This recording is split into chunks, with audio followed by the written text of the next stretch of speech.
parents sending me money, I couldn't afford a ticket back. So they use and everything's gonna be okay. And if I trust them, all my dreams gonna come true. We know that he weaponized people's immigration status, right? The fact that they were immigrants against them, to manipulate them, to force them into his horrible crimes and the horrible things he did to them. There are so many changes that need to come from this investigation, and I think it's important that we also remember immigrant women are disproportionately impacted by sex trafficking in the United States. Epstein exploited this broken immigration system to do these crimes. And I think your story and your testimony shows that, and many of the other stories and testimonies that we've heard. This investigation shows us that we have to fix this system, not just demonize immigrants. And in a moment where the same people that are obstructing this investigation, the same people who are engaged in the cover-up of this investigation are also the one demonizing immigrants across this country, shows us the real truth. That if we spent a modicum of the money and energy that this government is using to go terrorize our communities and round up innocent people, to go after the billionaire pedophiles and sex traffickers and people who have exploited this broken immigration system, maybe we had some justice here.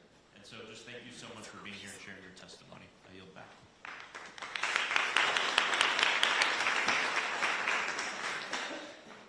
And now I'll recognize Ms. Lee from Pennsylvania. Thank you, Ranking Member.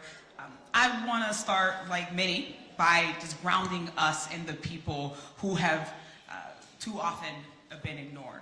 Survivors like Danny Binsky, who was just 17 when she was lured to work for Jeffrey Epstein with false promises that, and then threatened with her mother's illness. Rosa, who was trafficked across borders and abused for years. Courtney Wild, who not only survived abuse, but then had to lead a legal fight for recognition by a Department of Justice that was supposed to protect her. And Janalisa Jones, who has sounded the alarm that a paltry release of DOJ files hints at a possible, probable cover-up. I just want to thank you all for being here, for continuing to show up, for your continued courage and your commitment to justice. We recognize that you are unfortunately four of very, very many more survivors. And I hope you know that your presence today means to survivors across this country how important it is to them. For decades, survivors have worked in good faith with law enforcement to try to expose Epstein and his co-conspirators, only to have their interests and their needs ignored. From a bogus non-prosecution agreement way back in 2008, to the inexcusable release of personal identifying information from Pam Bondi and Todd Blanche's DOJ. The DOJ seems perfectly capable of concealing the names of these rich and these powerful folks in the files that have been released, but they did not give that same level of care to the actual survivors. And here in Florida, Alex Acosta spent more time cutting deal with Kenneth Starr, Alan Dershowitz, and other well-connected lawyers working for Epstein and with Epstein than he did actually listening to survivors. This sweetheart deal enabled Epstein to continue abusing survivors while he was out on work release, as we've heard. The DOJ has failed to indict any other perpetrator of sex trafficking beyond Epstein and Maxwell, despite all the complaints and the reports that other individuals were implicated and involved, including from survivors themselves who have named these people. They seem to have no plans to do so. So Todd Blanche stating that the Epstein files, quote, should not be a part of anything going forward, unquote, is where we need to spend a little time. This is a glaring proof of a two-tier system of justice in this country. Mr. Cuban, this saga began with a failure at the state level when prosecutors declined to fully pursue justice against Jeffrey Epstein, right? Correct. You represented one of the first survivors in Florida. We saw a non-prosecution agreement that shielded Epstein and protected his associates. Can you explain why that agreement was so unusual and how harmful it was? So first of all, as I said before, it was unusual because ordinarily the U.S. Attorney's Office would consult with counsel for the victims and talk about the potential charges that they're going to bring, and they never did that. They kept it secret. They would not answer phone calls. When I was able to get through to the U.S. Attorney at the time, who was Maria Villafana, she said, I can't talk to you. Second, it was so unusual because it not only gave immunity to Jeffrey Epstein, who was the target of their investigation, but it gave immunity to co-conspirators without prosecution of those co-conspirators, or even a hint of prosecution of 4 specifically named co-conspirators. Lastly, the most unusual part of that deal was that they added the phrase unnamed co-conspirators. I have never in 30 years doing this ever seen a non-prosecution agreement so broad as to say that they're giving immunity to unnamed individuals. It was a gift. Ms. Wow, really quickly, can you tell us more about those emails between Epstein's lawyers and the prosecutors and what made them seem different from what you would think a typical plea negotiation would look like? Yes, ma'am. When me and Brad Edwards we got the emails, it was literally friends. They were meeting at Starbucks, they were meeting off the record, wherever they wanted. These were friends literally negotiating how much time, what it would look like, what the charges were going to look like, what they were going to say during the grand jury. It was all scripted. It was all set up, cover up. I just want to say really quickly, does any survivor have you felt protected or seen or heard by the government? No, ma'am. Just no. The redactions, none of my information has been redacted.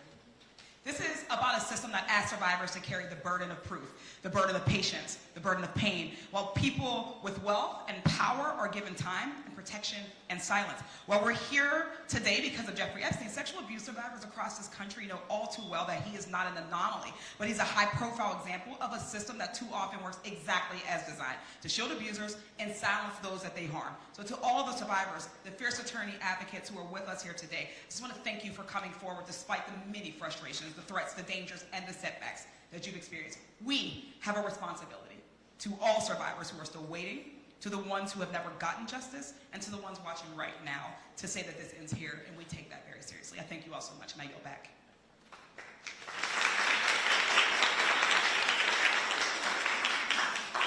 Thank you so much, Ms. Lee. And now I am going to recognize myself for 5 minutes.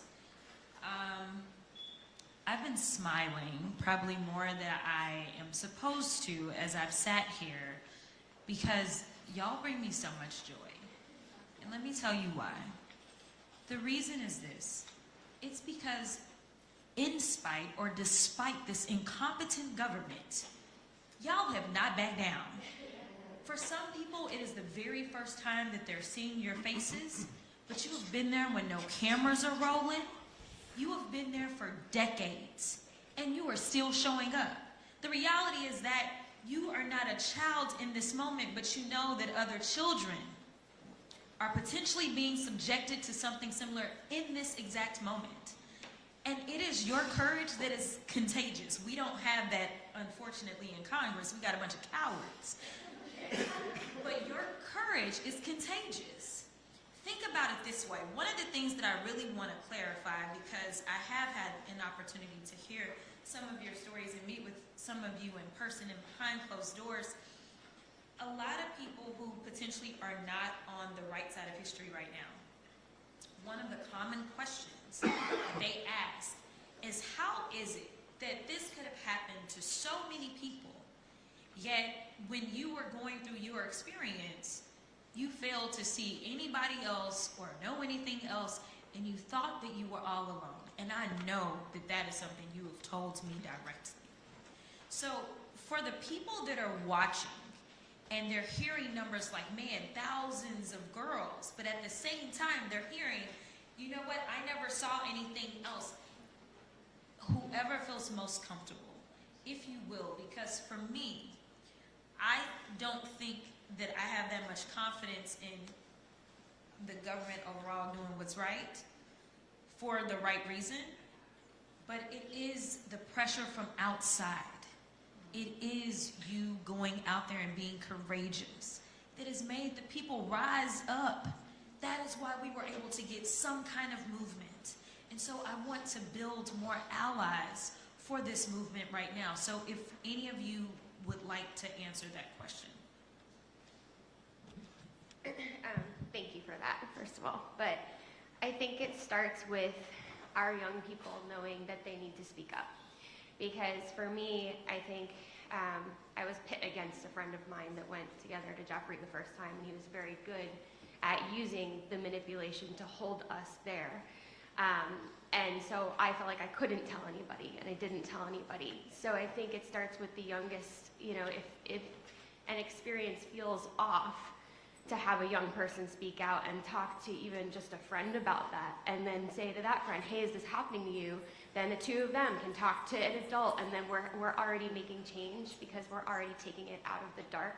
I think the secrecy was the hardest part in my own abuse, and meeting all of the survivor sisters in September absolutely changed my whole life. And so I do think if you can find community and if you can find the people who boost you, it's really important, but it starts with our youngest survivors.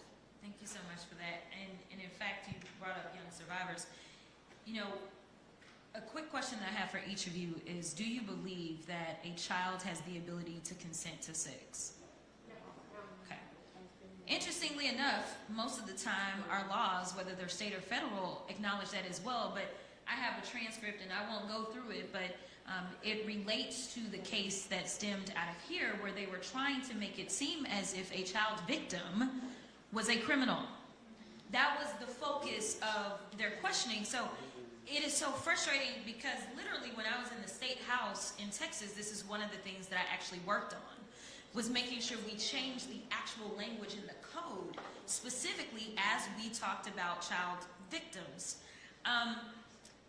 So that brings me to kind of where we are on the federal level. And I'm going to wrap up because of the time. I want to make sure we stay on time. My colleagues have been my colleagues are nicer than I am. I'm going to be real. They've used words like cover up, choice. For me, it's obstruction of justice. It's real clear. And that's just the lawyer in me. This is pure obstruction. Anyone else that would engage in this type of behavior would be charged with obstruction of justice, yet somehow, because it's the Department of Justice, the ones that are supposed to enforce justice and law in this country, we're not calling it a thing, but that's what it is. And so it is my hope that we understand that while these survivors have taken the time to come out, and some of them were outed unlawfully, and absolutely need to have some semblance of justice because of that illegal outing, because our law was very clear, to be clear about that. I need people to understand that we all have a role to play. People in this moment keep asking, what is it that I can do? Well, I'm going to be partisan as well, because they're not being partisan. The Republicans could have shown up today, too. They did. So let me be clear. I am going to be full-on partisan. You have to vote. If you care about this, you have to vote, and you have to understand who is fighting for you. There are certain things that were always a basic kind of standard in this country for what was right. We protected the most vulnerable amongst us. We're not doing that nowadays. We made sure that we believed in quote-unquote law and order, but we're not doing that nowadays. It is time to wake up. It is time for us all to do our part because, again, I'm going to be partisan because only the Democrats decided to show up today. So with that, I will yield. And my next... Okay, they're making me skip. Okay. Well, we're going to head to Virginia. Perhaps volume, it's your turn. Thank you. I want to thank you all for being here today and thank all the people in the audience here today. And I will just say that it's because of you that we had the Epstein Files Transparency Act passed, and the president himself had to sign it into law begrudgingly while in the background trying to figure out how to break it later on. And it's because of you that we were able to issue an August subpoena led by Representative Lee, and they still haven't complied with that subpoena, but it's because of you we got that far. It's because of you that they won't even hold hearings, real hearings in the Oversight Committee on anything anymore because they're afraid we'll subpoena more people about Epstein Files and Epstein Transparency Act. So just think about where you've gotten us. I know it's not enough. It may never be enough, someone mentioned before, but I just want to thank you for getting us this far. And I know there are a lot of girls and women around the country and around the world who thank you as well. One of the things that has driven me crazy is that there's millions of files that have still not been released. And so this question really is for anyone. But one of the things that I remember hearing from many of the survivors last year was, you'd at least like your own files, your own witness statements. Has anyone received your own files? So no one has received their own files. And has the Trump administration talked to you about potentially giving you those files? I'm seeing everyone say no. And did they ever talk to you about which files they were withholding and why they would withhold them, or consult with you about that? I'm seeing everyone shake their heads as well in the audience and all the witnesses we have today. And so I guess I would ask then, we're going to be talking to someone next week, Pam Bondi. And so do you have any suggestions on what we should ask her tomorrow? We can start on this while anyone who'd like to answer that. I think there's a lot to ask her, right? But do we believe anything that's going to come out of her mouth? Let's pretend yes. Yeah. Okay. I definitely. Why? Who are we covering for? Like, you were willing to lose your job to cover up for these people. What do they have on you? Because I'd like to know. You're a woman. You're a mother. And you look at us, you couldn't even look at the survivors. So what's your part in this? Can I add to that? Process. What was the process? And we would ask the same of Todd Blanche. What was the process for moving Keelan Maxwell? I can actually speak to 3 very specific things that you should ask her. Number 1, there was hours of video surveillance taken by the lead investigator at the time outside of the home, watching people go in and out of the house. That has yet to be released, and we know it exists from the probable cause affidavit. Secondly, back in October of 2003, there's record evidence that there was surveillance inside the home because cash was stolen from Mr. Epstein by one of his workers, and Sarah Kellen showed police that video from inside the home. That means surveillance cameras in fact existed in the home. Where is that video? And then lastly, Maxwell photographed everything. She loved taking photographs of people. That was her passion. They have not released even a fraction of the photographs that Maxwell took. So I'm just going to add on to Danny's point about process and be a little more specific. So what transpired in advance of the files being released were a number of the lawyers who are in this room provided DOJ with lists of names. I think one lawyer provided about 300 names, and those names got released in the first batch. Many of those names got released in the first batch of files when they were dumped. The lawyer went back and said, these names need to be redacted. I'm just going to use Danny's as an example. Hope that's okay, Danny. Her lawyer went back and said, redact Danny Bensky's name. The second time the files were released, the DOJ had not just the list of the names that the lawyers requested to be redacted, but also correspondence that said Danny's name was released in the first batch and a request to redact. Her name then appeared in the second batch. Another correspondence went to DOJ about Danny specifically. And then there was a third batch of documents. In the third batch of documents, I think Danny's name, her address, a picture of her dog, you name it, it was in the third batch. So I think we need to give examples, and I think we need a deep understanding of what transpired so that a group of high-powered lawyers were not able to identify names and properly redact them. Thank you. I yield back. Thank you. We're going to move on to Missouri. Brett Bell. Thank you. Before I get to my questions, I want to say something to the witnesses before us. I spent years as a prosecutor, and in cases that involved serious abuses like these, in a county that issue 10,000, 8 to 10,000 cases a year. I obviously couldn't handle all of them by myself. But any case that involves serious abuses like these, I made myself available personally to the survivors. Not the prosecutor that was assigned to it. I made myself available.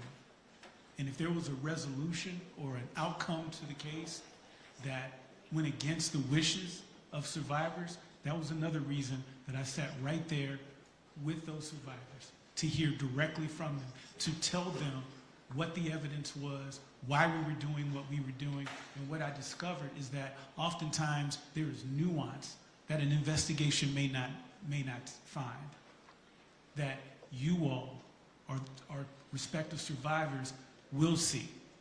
And that was another reason that I wanted to sit down and look these individuals in the eye so that we could have these conversations and help us make the best decision in the search for justice. And so I want to ask a couple quick questions, and I'm going to be very mindful of time. Ms. Wild,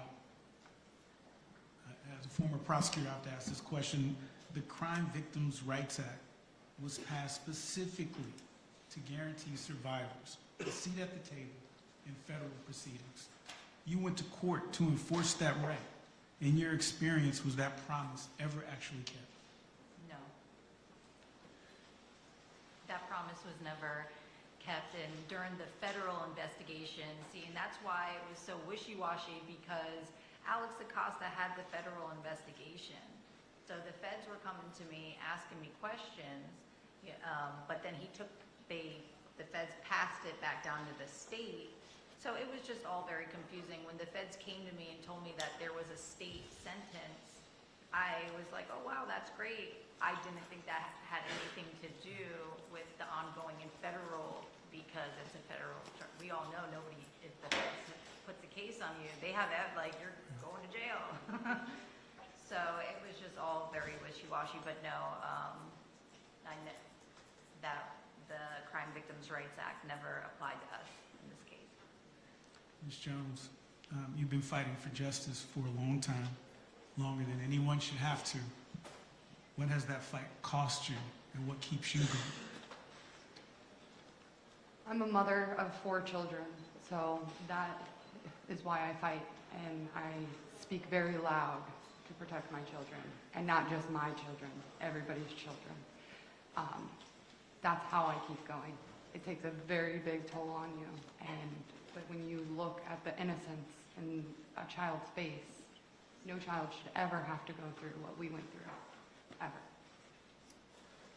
And as many years as I've sat across the room from survivors, I can't pretend to fully understand the courage it takes to walk in to a room like this one, to tell the truth about what was done to you in front of cameras, in front of strangers, engaging directly with a system that has let you down.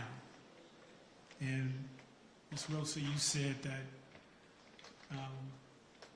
in trying to figure out what justice looks like, good luck. And yes, we have a lot of work that we have to do to figure that out. And what that will look like,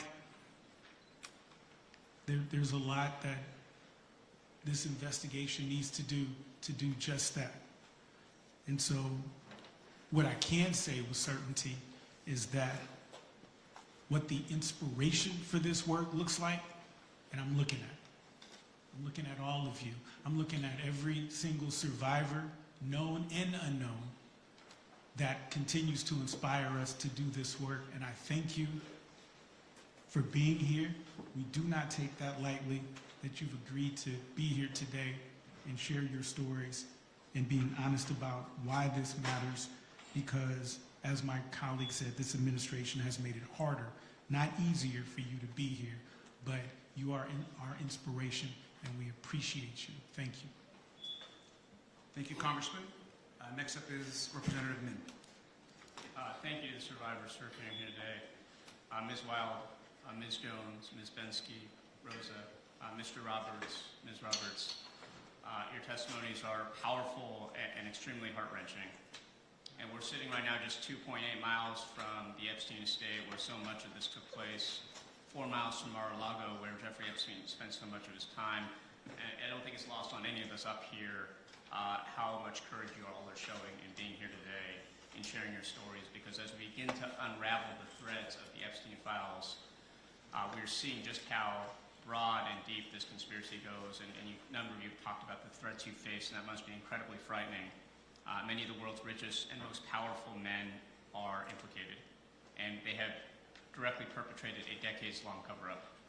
Even after we were able to pass the Epstein Files Transparency Act, over the maneuvering and objections, I'd add, of President Trump, then Attorney General Pam Bondi, and Speaker Mike Johnson, the rich and powerful were still able to pervert justice, with the DOJ refusing to turn over 50% of the documents in their possession, redacting the names of the perpetrators while releasing personal information about many of you, re-victimizing the survivors, and that's outrageous, and we for damn sure need to ask Pam Bondi what the hell happened here and why she chose to re-victimize survivors when she appears before us next week. Mr. Hirsch, Ms. Hirsch, I want to start with you real quickly. Are you aware of any instance where the DOJ contacted survivors before they released personal identifying information about the survivors last year?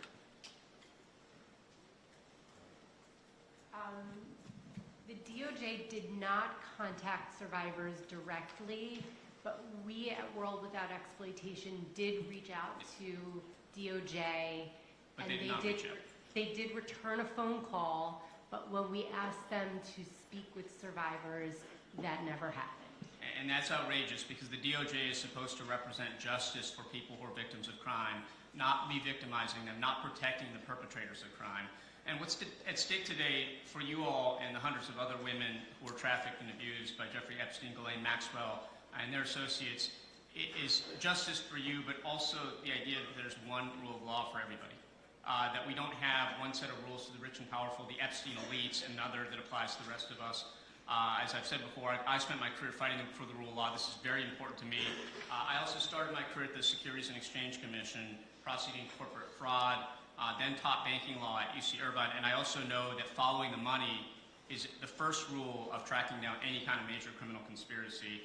And as I just want to reiterate the points that were made earlier by Rep. Christian Murthy, by you, Ms. Roberts, that we need to follow the money, that Epstein survivors have sued and won settlements from a number of large financial institutions, including Bank of America, JP Morgan, and Deutsche Bank, hundreds of millions of dollars. We need to get the SARS reports from Treasury. We need the SEC, Treasury, and the banking regulators to investigate and potentially prosecute anyone or any institution that was complicit in covering up or helping facilitate the Epstein trafficking ring.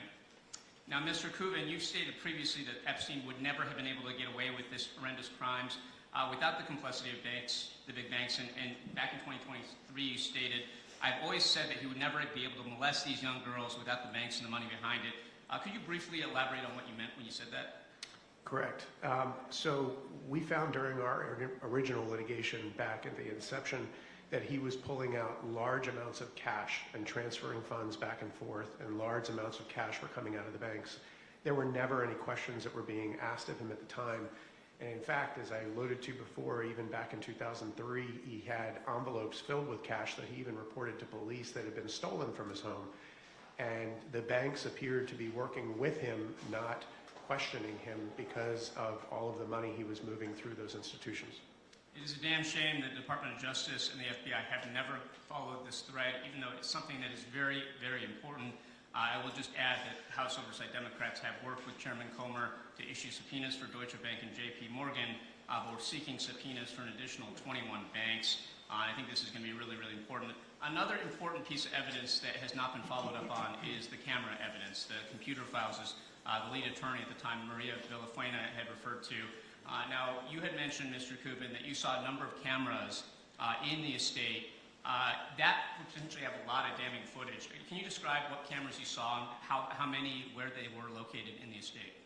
Right. So after we originally filed the first case here in Palm Beach for one of the victims, I was granted an opportunity by the court to go on property at Epstein's home and do a site inspection. There were spots within the home, both in the bedrooms and the massage area and other areas of the home, where you could see mounting brackets where cameras used to be. And then there were CPU or computer units that had been taken away. And then I was able to verify back in 2003, as I said, that Sarah Kellen had actually shown internal footage to the police department back then of someone that had allegedly taken money. So there was verifiable evidence that cameras were in fact in the home. Lastly, I represented a client in Manhattan who, when she was brought to the home in Manhattan, saw the entire network of cameras that was being utilized in the Manhattan mansion. None of that video has been released today. And in fact, lead attorney, I'll just close with this, Maria Villafuena had said that that was a smoking gun, this evidence. They knew exactly where it was, and Alex Acosta, who was then the U.S. Attorney for the District of Florida, refused to investigate this or actually seek to have this turned over. I want to thank you all again. Thank you for your courage in being here today. Thank you, Congressman. Next is Representative Randall. Thank you, Mr. Ranking Member, and thank you to each of you for being here today. I especially want to thank those of you who shared your stories about surviving unimaginable abuse. We thank you for your immense bravery, which we do over and over again, but also for your willingness to relive your trauma in pursuit of justice. I know you've waited far too long and are still waiting, but from the bottom of my heart, please know that you are seen and heard by every member of Congress in this room, and we will make sure that your stories are not ignored. Former Attorney General Bondi literally kept her back turned away from a room full of survivors. We've seen the photo.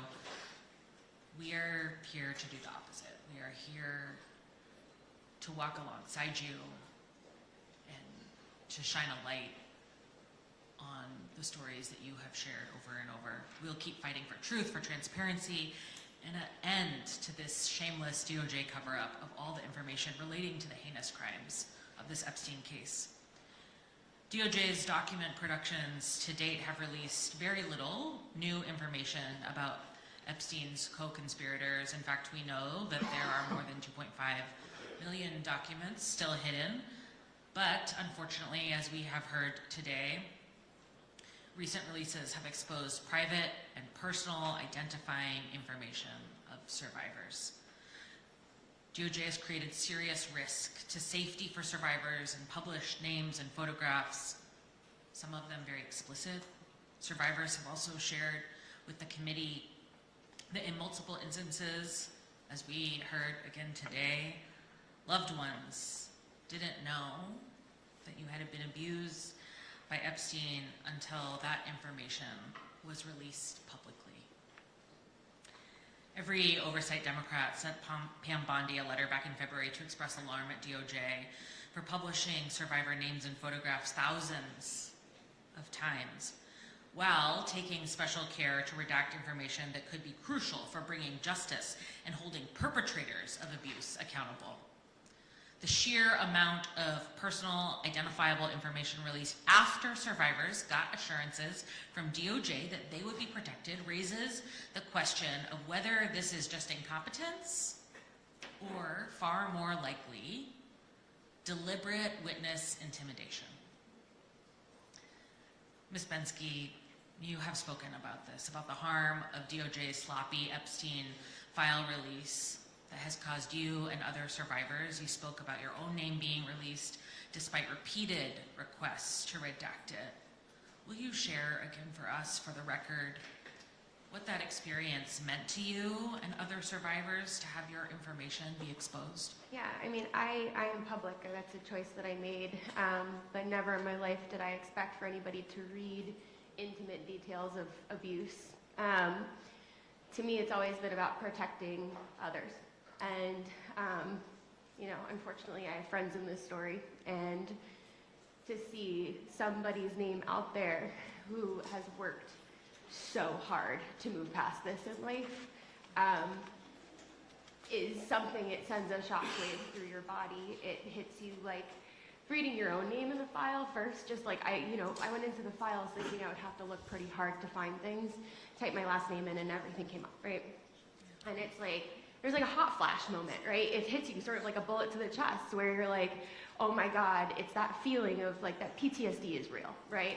So the PTSD of the trauma that I endured definitely came back, and then you're reading on, and then you see more, and you see survivors being outed. A survivor that I had said, you know, don't ever worry, you've always been a Jane Doe. So, and to feel the impact of that is something that I will carry forever.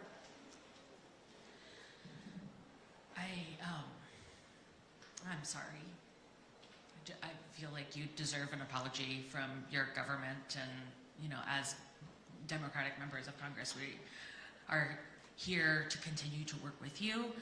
But I also know that we absolutely have to fight for better. We have to fight to pass Virginia's law, and I know Congresswoman Frankel wanted us to share that she's also been working on the Courtney Wild Reinforcing Crime Victims' Rights Act to ensure that those rights that you are owed are actually upheld, that we work with survivors to inform you about any prosecutorial agreements, to ensure that folks know what rights you are awarded and deserved. And we will continue to investigate and to fight for all of you, but also for every survivor and every young person who is being victimized around the world. Thank you. I yield back. Thank you, Congresswoman. Representative Ansari. Thank you, Ranking Member. President Trump, former Attorney General Pam Bondi, and Acting Attorney General Todd Blanche promised truth and transparency regarding the Epstein files. They have instead led the most egregious cover-up in American history. Despite their public assurances, Pam Bondi released Epstein files at an excruciatingly slow pace, and when she did, as we heard in powerful testimony today, protected the names of rich and powerful men who committed the crimes while revealing the identities of survivors. In March of 2026, the DOJ admitted that it withheld almost 48,000 files from public release, including allegations against President Trump. The Trump-Epstein administration continues to try to cover it up to this day. President Trump has said most recently that we should stop wasting time and energy on the Epstein files. He's called the fight for the release of the files and transparency, and I quote, a hoax. Abuse and trafficking of thousands of minors is not a hoax. Abuse and sexual exploitation of women is not a hoax. Survivors deserve the truth, and the American public deserves the truth. Ms. Jones, you have said that you, and I quote, put your hope in President Donald Trump and that you believe that he would do right by the survivors. Now, do you believe that he has broken his promise? He's broken many promises. Thank you. I want to remind everyone that former Congresswoman Marjorie Taylor Greene alleges that during a phone call, President Trump told her that if he was to release the Epstein files, and I quote, my friends are going to get hurt. And now the Trump Department of Justice, that is responsible for overseeing the release of the Epstein files, claims that there is nothing more to investigate in the Epstein case. Todd Blanche met with Ghislaine Maxwell, Epstein's accomplice, before moving her to a cushy, minimal security prison. It is so ridiculous and insulting. So far, only Epstein and Maxwell have been prosecuted for sex trafficking, and there has never been a full accounting of Epstein's financial crimes or additional prosecutions of suspected co-conspirators. Last month, Acting Attorney General Todd Blanche said, and I quote, from the information that we have within the Epstein files, we do not have a case against anybody. Ms. Jones, based on your experience or based on what you have seen in the files, do you believe the statement to be true? Absolutely not. Ms. Bensky, based on your own experiences or what you have seen in the files, do you believe the statement to be true? No. Ms. Wild, I'd like to ask you the same question. No. And Rosa, lastly, I'd like to ask you the same. No. Thank you. I yield back. Thank you, Congresswoman. I'd like to now have Representative Walkinshaw. Thank you, Ranking Member, and thank you all for being here.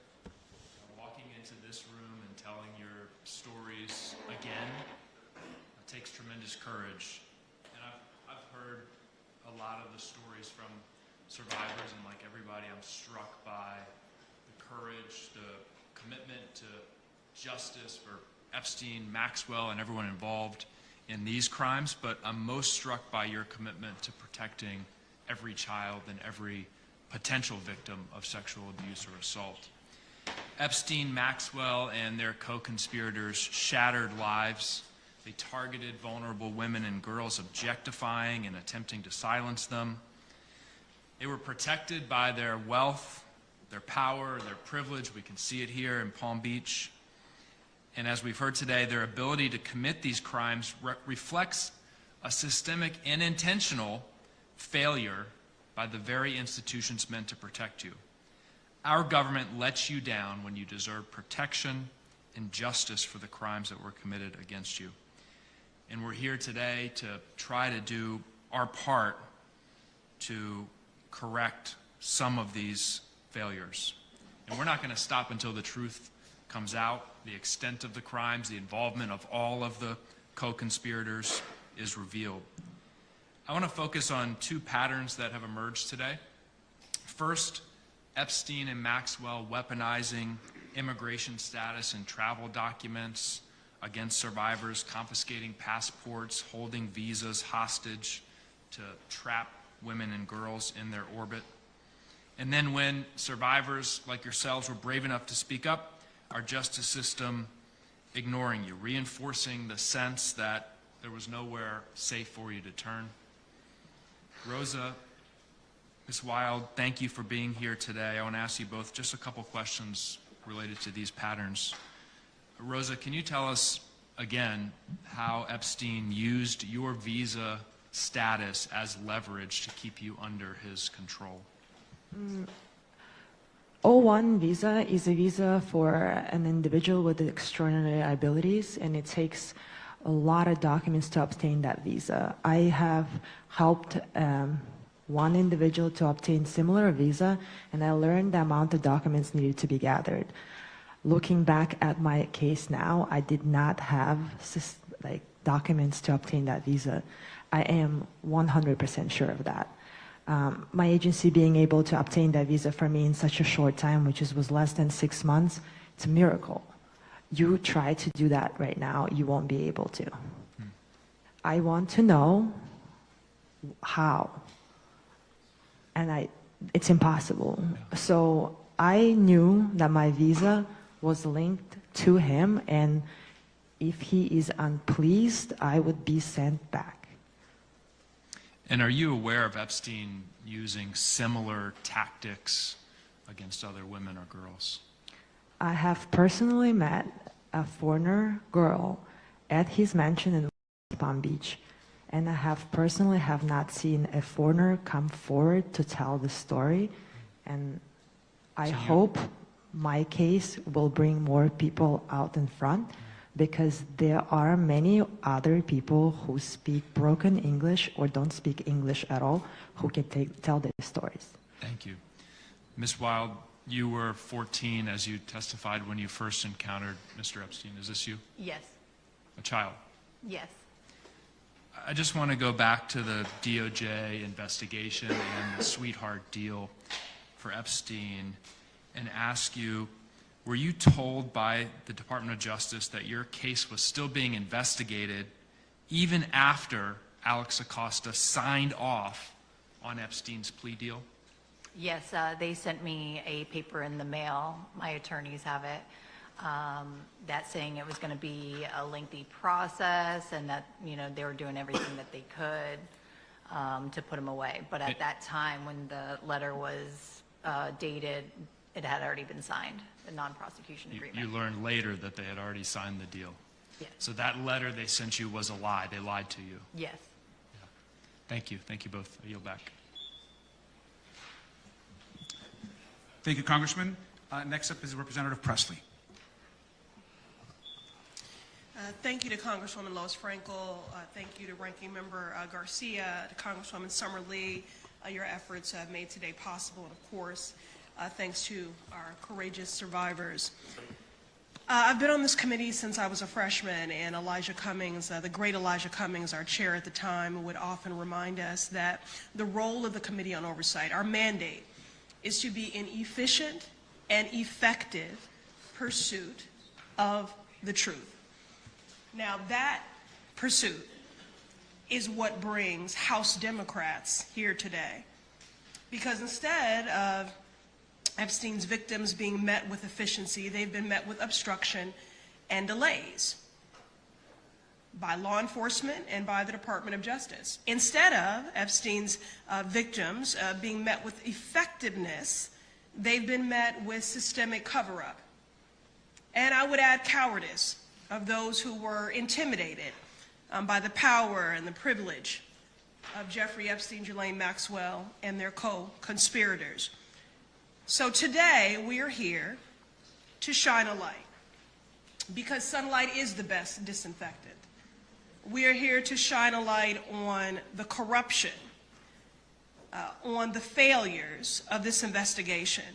But most of all, we are here to center the survivors, to center the courageous.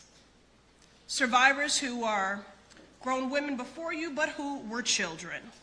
Children whose innocence was corrupted, whose bodies were violated, whose dreams were destroyed, whose lives were irrevocably changed.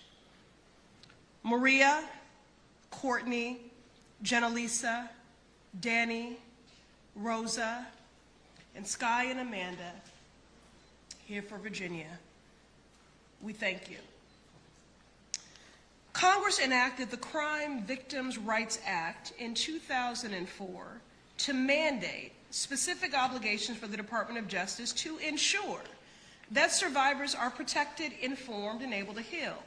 Now, Mr. Kubin, you've spent decades representing survivors and fighting for transparency around the federal government's handling of their cases. Can you speak to how the federal government violated, after their bodies were violated, after their dreams, their dignity, their lives were violated, how were their rights violated? It was our understanding after the release of documents and the bravery of Ms. Wild here at the end in her case that was brought and the final disclosure of all those documents, it showed that the federal government and the state attorney's office colluded together to not bring an indictment because they knew that if they did, then the Crime Victims' Rights Act would then be triggered and they would have to inform the victims of what they were doing. So what we learned was they intentionally kept it out of the hands of victims so that the victims couldn't object or have any say in the process by secretly doing this deal that they did. And the federal judge, very brave federal judge Mara, found that there was a violation of the act here in the Southern District. And unfortunately, because of the way the law was written, there was absolutely no way to get them any justice or any remedy as a result. That's right. So they weren't notified, they were not consulted, they were not given the opportunity to participate in proceedings that directly affected their lives and their safety. These rights are supposed to be guaranteed by the Crime Victims' Rights Act. Now, would any survivors like to speak to any examples to share about how the federal government ignored or neglected your case? I see the clock is ticking here. Would anyone else like to speak to that? How about this? Let me just say this as a survivor myself. I know that this is not only about your safety that you were robbed of, your innocence and your dreams. Survivors are also forced to carry the financial burden of abuse. Lost wages, housing instability, medical expenses, legal fees, security costs, trauma that impacts your daily life. Could any of you speak to that? We have put ourselves on the front line and spoke out and put our face to the public when we should have never had to. And that comes with a huge toll. Now every job that we apply for, they Google us. They know our most personal information of things that happen to us as children. That is forever, forever going to follow us. We don't get that back. We don't get that luxury. So that is just the one of the most important things that comes with the weight of this. All because the government couldn't do their job. May I, I heard this before from the survivors. I'm a really cool person if you meet me outside of here. I have a life stories, but these release of documents made me something else. And I can't do daily task without certain help. And I have a support system and I'm grateful for it. But if I didn't, I don't think I would be here today alive. So it's really hard. I want to tell the world, like, it's hard to be here today. I'm very uncomfortable. I'm trying to look like I'm okay, but I'm not okay. Yes, would anyone else like to speak to the financial burden of abuse, lost wages, housing instability, medical expenses, legal fees, security costs? So I was gonna, when I was younger, when I met Jeffrey, I experienced a lot of homelessness. So I think I misunderstood your question, but Oh, no, say whatever you would like. Yes, ma'am. I was just gonna say that, you know, just like you were walking over the bridge, you know, a 14-year-old going to Palm Beach, it was like, as soon as you go over that bridge, you just feel the money and power, and it's just such a contrast. If you go down Okeechobee to Okeechobee and the Turnpike, there's a road called Drexel, and it's a mobile home street. There's a lot of, that's where I was from. So to go from here to there is just, you know, it's so confusing. I was homeless. My parents had addiction problems. You know, he prayed. He knew what he was doing. It was all very calculated, you know. And then later on, the fact that he used those things against me. We had the feds pulling up our MySpaces, treating us like criminals because we were at a party at 16 and 17 drinking, you know, rather than going out. They had. So for me, it's just, it's so sad that he knew who he preyed on. He preyed on young, especially in Palm Beach County, he preyed on us kids who came from troubled backgrounds and everything else, and they portrayed us as these underage prostitutes. Which is that a real charge? Is it? Like, what was the statute number? I'm on his charge that he took. Spencer should, right? Is that a real charge? It was bizarre to us even at the time, but you know, it made absolutely no sense, and the statutory guidance was very questionable given that they were minors. But speaking to Representative's question specifically and representing survivors over the last 30 years now, you know, it affects not just the survivor, it affects their family, it affects the way they raise their own children if they have daughters, it affects their mental stability and ability to maintain employment. You know, try telling a survivor they've got to pay a lawyer for 20 years straight if they want to get justice. It's impossible, especially with a law that doesn't provide any remedy. So they've got to seek out victims advocates that are willing to do it for free. And there aren't many of those, especially none that want to do it for 20 plus years to fight. So the financial ramifications of being a victim, especially of somebody with unlimited resources, is dramatic. Can I add to that? I think also to continue this fight, like, we're all here right now. And this isn't the only thing I'm sure we're all doing this week to talk about getting the messaging out. Advocacy is expensive. Therapy and healing is expensive, you know, and there's no time to work because honestly, we got to change it for our kids because I don't want to raise my kid in a world like this right now. So. Yeah, I'll just close out with one point to Courtney, to your question about these prostitution charges. We need to eliminate the prostitution charges from the books altogether. We absolutely should be holding sex buyers accountable for the harm they cause, but people in prostitution should not be criminalized for being in prostitution because the vast majority of them are not there by choice. They're there because of lack of circumstances, poverty, other vulnerabilities. And what we see so often is that traffickers deliberately use that notion that the women and girls will be arrested for prostitution as a tactic. It is the number one tactic in order to make sure that survivors, victims are too terrified and too traumatized to talk. So we've got a lot of work to do. And I just want to, again, I thank you all, and thank you for being prescriptive with a number of the legislative responses to address these systemic harms. I'll just say that there is no amount of compensation that could ever fully account for what was stolen, but every single survivor certainly deserves much more than sympathy. And that is the work that I'm committed to doing alongside of you legislatively. Thank you. Thank you. Thank you, Congresswoman.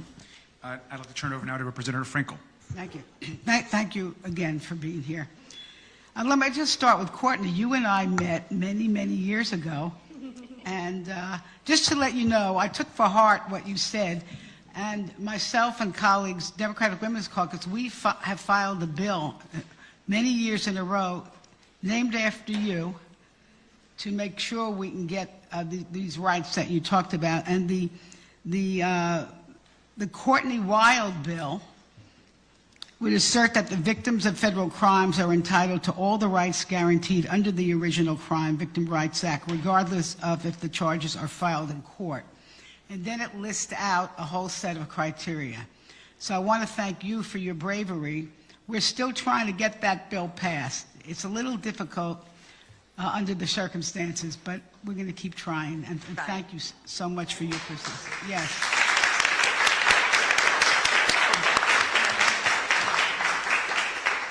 Now, I want to tell everybody, I don't think I was able to tell you exactly why it took so long to have this hearing in Palm Beach County.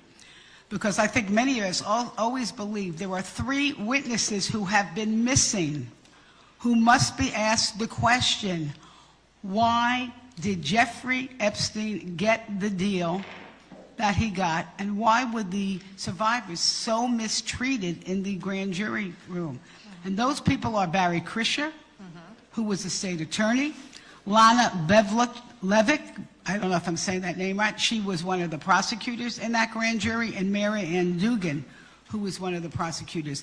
I've requested for many years that those people be subpoenaed. We almost had an opportunity. In 2019, Karen Maloney was the chair of our oversight committee, and Democrats were in charge. We actually scheduled to have this hearing here, and what happened was the Justice Department had engaged the Maxwell prosecution, and they did not allow survivors to testify.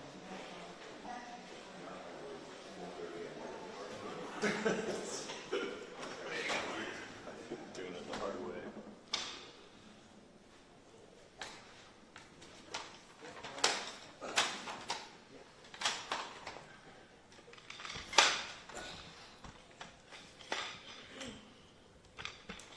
Gentlemen, malt box in the back for you.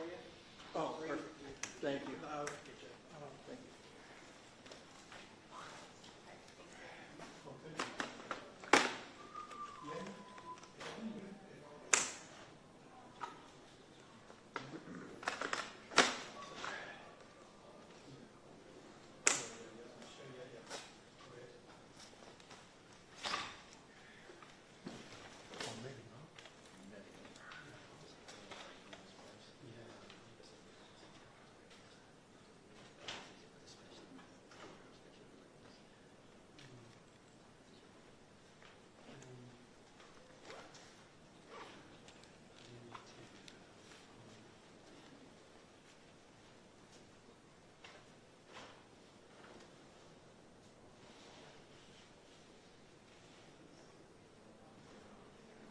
New York City 6th Precinct.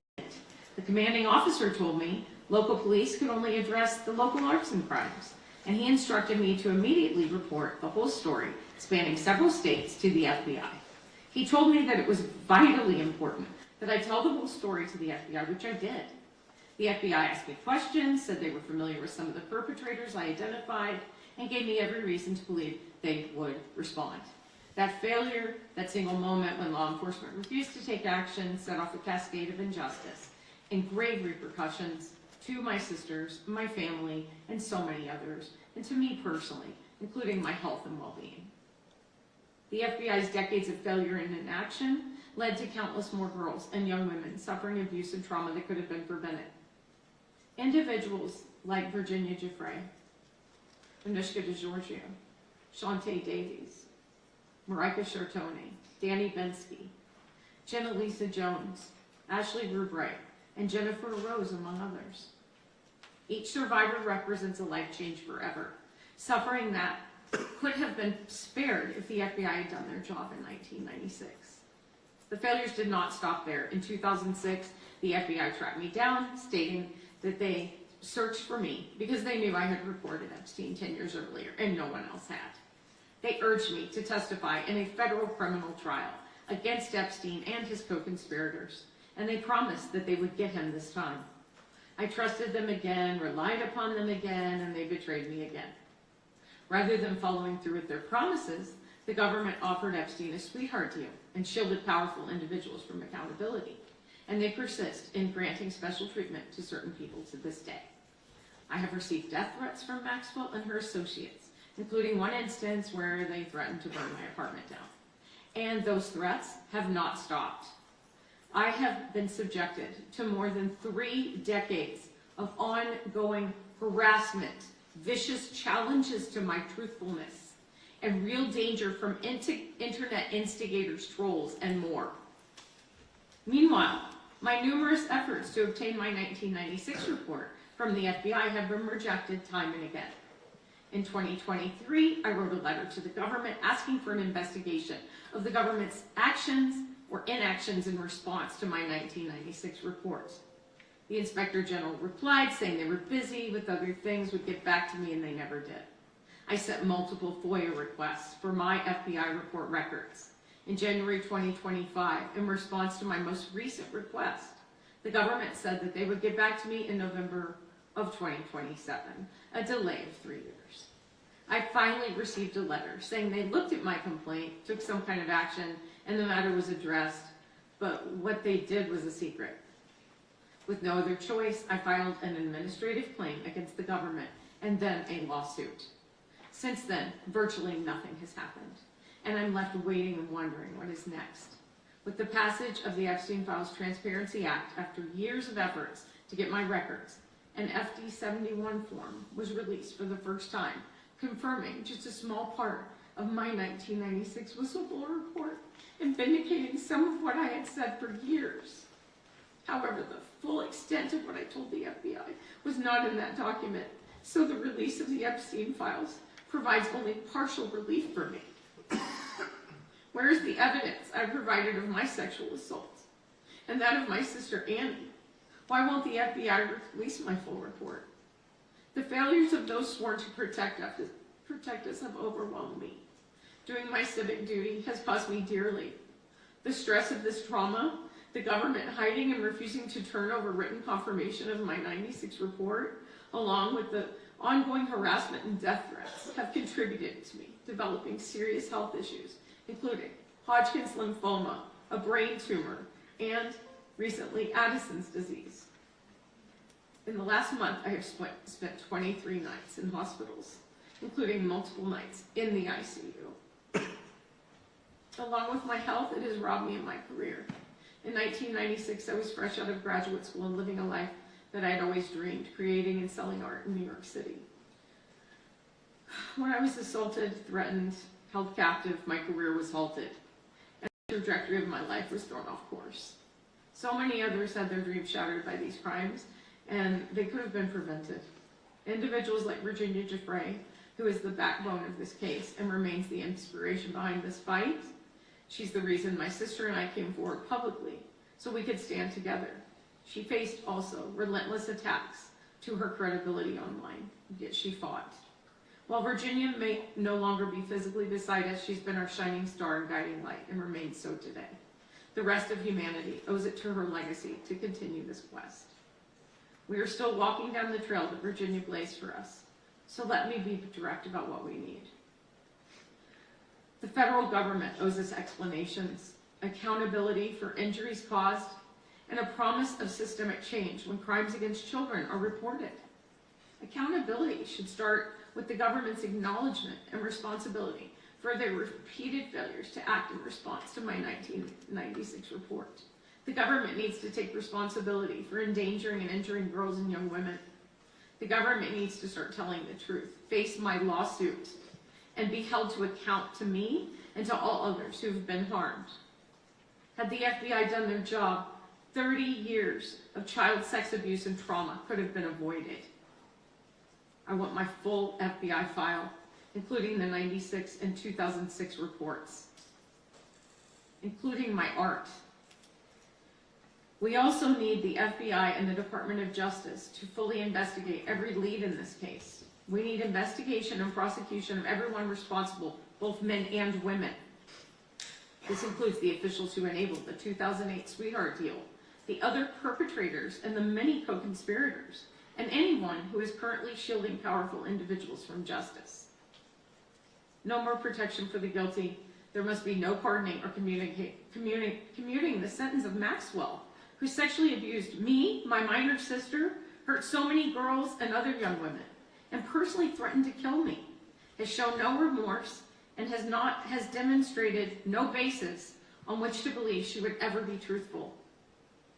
As the Epstein case whistleblower, I have waited 3 decades for justice. It's a miracle I'm still fighting, especially considering what the stress of 3 decades of this case has done to my health and well-being. I will keep fighting for justice and transparency, for a better, safer future for the next generation. Thank you. Well, thank you. And obviously, I know we don't often get to hear from Ms. Farmer, and we're just very grateful that she chose to address, obviously, us and the country. I also want to thank her sister, Annie Farmer, who's been an incredible advocate, a survivor, of course, herself, and has really worked to share her sister's story and her own story whenever possible.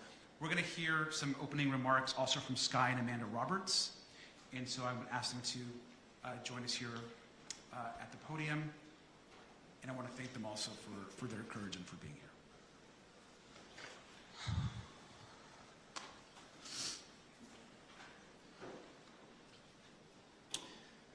Thank you, Representative Garcia and all members here today. We deeply appreciate the opportunity to be here. Obviously wish Virginia was here to do this herself, but I will do my best to keep it together and to get through this. My name is Sky Roberts, and I am the younger brother of Virginia Roberts Giuffre. I am here today because without Virginia's courage and her story, we would not be having this conversation about accountability. In the summer of 2000, just steps away from this courtroom at Mar-a-Lago, Virginia was recruited by convicted trafficker Ghislaine Maxwell. She was only 16 years old, a child who had just finished 10th grade when she began being trafficked.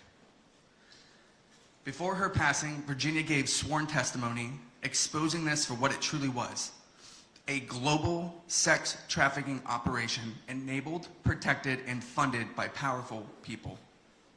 For years, survivors have been asked the same question: who were the names?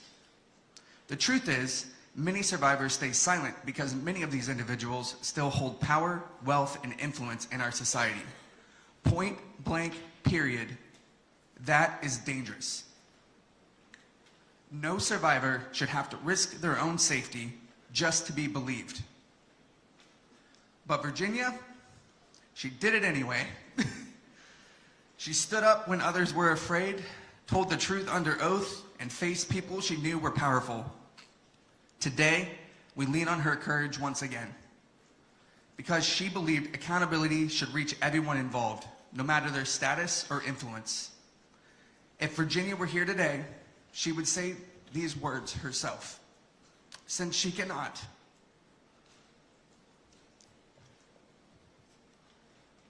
I will say them for her as her little brother. And with that, I'd like to share Virginia's own words from her sworn deposition dated May 3rd, 2016.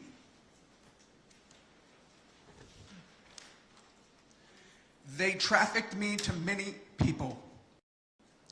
Okay, please name a person that Ghislaine Maxwell directed you to have sex with. Prince Andrew. Okay, who else? As a whole, they both trafficked me to many people. Okay, so can you please tell me when Ghislaine Maxwell asked you to have sex with another person? Glenn Dubin. Who else? Well, Redacted is another one. Ghislaine Maxwell asked you to have sex with Redacted? And Glenn Dubin and Steve Kaufman were, like I said, the first people I was sent to after my training. And where does Alan Dershowitz fit into this group of people? Same. I can't tell you piece by piece by piece who. I know Glenn Dubin was first. Okay. And I know Stephen Kaufman was one of the first that I was sent to. Alan Dershowitz could have been between there. Between Glenn and Stephen. This is only a small sample of the thousands of stories that still remain untold. But the question today is no longer whether names exist. The question is, what will Congress and the Department of Justice do about it? Even if only a handful of names are publicly known, will there finally be investigations and accountability?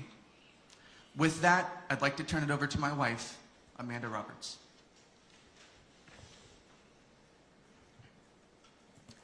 First, I want to thank this committee and Representative Garcia and everyone here who continues to fight with us for accountability, but most importantly, standing with survivors. Virginia's story was harrowing, and as you heard my husband speak, she wasn't afraid to say the names. We are talking about millions of files, sworn testimony, depositions, emails, flight records, bank records, photographs, videos, and evidence collected over decades. Evidence that points to a network, not just two people who trafficked and abused over 1,200 victims, girls, children, women, and boys. Epstein and Maxwell did not act alone, and Palm Beach was the blueprint. It was the center for expansion. So when this Department of Justice says there is nothing to see here, survivors know exactly what that sounds like, a cover-up. Virginia wrote in Nobody's Girl, "Don't be fooled by those in Epstein's circle who said they didn't know what Epstein was doing." That sentence should guide this committee's work. Because I don't recall is not enough. When people like Les Wexner are asked about Epstein's finances and alleged connections to his network, the public deserves real answers and investigations. When Howard Lutnick has given changing accounts about his association with Epstein, that deserves scrutiny, resignations, and investigations. When former Prince Andrew denied knowing Virginia, despite evidence and testimony surrounding that encounter, that deserves scrutiny and investigation. And when Acting Attorney General Todd Blanche met with Ghislaine Maxwell, a convicted sex trafficker accused of perjury, and shortly after was moved to a minimum security prison, that demands answers and investigations. So today we ask for 4 things. First, Congress must hold this Department of Justice accountable, including contempt proceedings, as the record has shown that this DOJ has violated the law. Second, state investigations must continue and expand in New Mexico, New York, Florida, the Virgin Islands, and everywhere this network operated. Third, this committee must issue further subpoenas and required alleged co-conspirators, enablers, financiers, and witnesses to testify under oath. Fourth, follow the money. Financial records are not secondary. They may be the key to exposing the full network. Suspicious payments, shell entities, possible tax violations, money laundering, and transactions connected to trafficking and abuse must be investigated aggressively, because financial crimes can open the door and lead to real prosecutions. And finally, the Epstein and Maxwell investigations must be reopened, not partially, not quietly, but fully. Survivors and the public deserve the truth, and enablers must no longer hide behind wealth, power, or silence. Thank you. Thank you both very much for for those words. We are going to begin and hear some opening statements from our witnesses. So I want to just start by thanking Ms. Wild, who's going to be recognized now for her opening 5-minute statement. Ms. Wild. Hello, my name's Courtney Wild. When I was 14 years old, I was abused by Jeffrey Epstein. He abused me until I was 17 years old. What happened to me was terrible, but what happened after that by our own government changed my life just as much. I came here today to ask for one simple thing, to make sure this never happens again. I filed a case under the Crime Victims' Rights Act because government secretly made a deal with Jeffrey Epstein. They signed a non-prosecution agreement. They made the deal behind closed doors. They never told me, and they never told any of us. Instead, they sent letters telling me to be patient, even though they knew the case was already over. For years, I believed there was an investigation happening. There wasn't. When I found out the truth, I went to my lawyer, Brad Edwards. He took my case in 2008, and he fought for me against the government for over a decade. We wanted to do the right thing for all victims. Together, we wanted answers to a simple question: how could this happen? We had to fight all the way to the 11th Circuit, which took years to get the emails between the government and Jeffrey's lawyers to help us understand what happened. When we finally got them, they showed something I will never forget. The government wasn't trying to negotiate with Epstein's lawyers. It looked like the government was trying to make him happy. They were trying to make sure that the punishment they were going to give him was okay with him. It seemed like they had forgotten that there were 40 of us kids who had been abused by him. I was so confused because where I come from, if you commit a crime, you go to jail. I have never heard the feds of letting you help them decide which crimes they were going to charge you with, or if you're cool with how long you're going to spend in jail. But I thought, what do I know? Maybe that's how it works for rich guys. That's how it did work for Jeffrey Epstein. Finally, after 10 years of fighting, in 2019, a federal judge finally ruled that my rights and that the rights of other victims were violated by the non-prosecution agreement. But there was nothing that could be done about it. There was no remedy. I just want to say it again. I'm sorry, I have to. The court found that the government violated the law and nothing happened. That means the law, the Crime Victims' Rights Act, 18 U.S.C. 3771, does not matter. And if the law has no consequences, it doesn't protect anybody. I was lucky to have a lawyer willing to fight for me for almost a decade. A lot of victims won't find that, especially in this case where everybody made us feel like we were crazy. So I'm asking you to fix that. Please fix the Crime Victims' Rights Act so it could actually help victims in the future. I have my own ideas, and my lawyers have more ideas, but I really hope that if nothing comes of this, we can finally get the legislation right. There needs to be a clear definition of what it means to meaningfully confer with victims. I'm still not sure what that actually means, but I know it never happened for me. There must be real consequences and penalties in the statute that apply automatically when a court determines that a victim's rights have been violated. The answer after years and years of litigation cannot be nothing happens when you finally win and prove that your rights have been violated. If prosecutors choose to ignore victims, those victims' voices must be put on the record, memorialized, and preserved, especially when a deal is made behind closed doors. There needs to be attorneys' fees provision so victims can find lawyers who will stand up for them. If those changes had existed back then, maybe what had happened to me and so many others would have not happened. My case against the government for violating the rights of at least 40 of us Palm Beach kids was happening from 2008 to 2019. Do you know how many other girls Jeffrey abused in that time period? I bet the FBI knows. But the point is that Epstein continued to abuse other girls in New York, New Mexico, around the world, and even still here in Florida, well, after he was released in 2009, and everybody knew it. There were lawsuits, there were so many new articles, he was a registered sex offender, and still nothing was done by the government. Not until 2019 when he was finally arrested. None of those girls should have ever been abused. Jeffrey Epstein should have been in jail. If he had been in jail like any other man who did the same thing as him, he would have been, and there wouldn't have been a single victim after 2009. But he wasn't, and he did.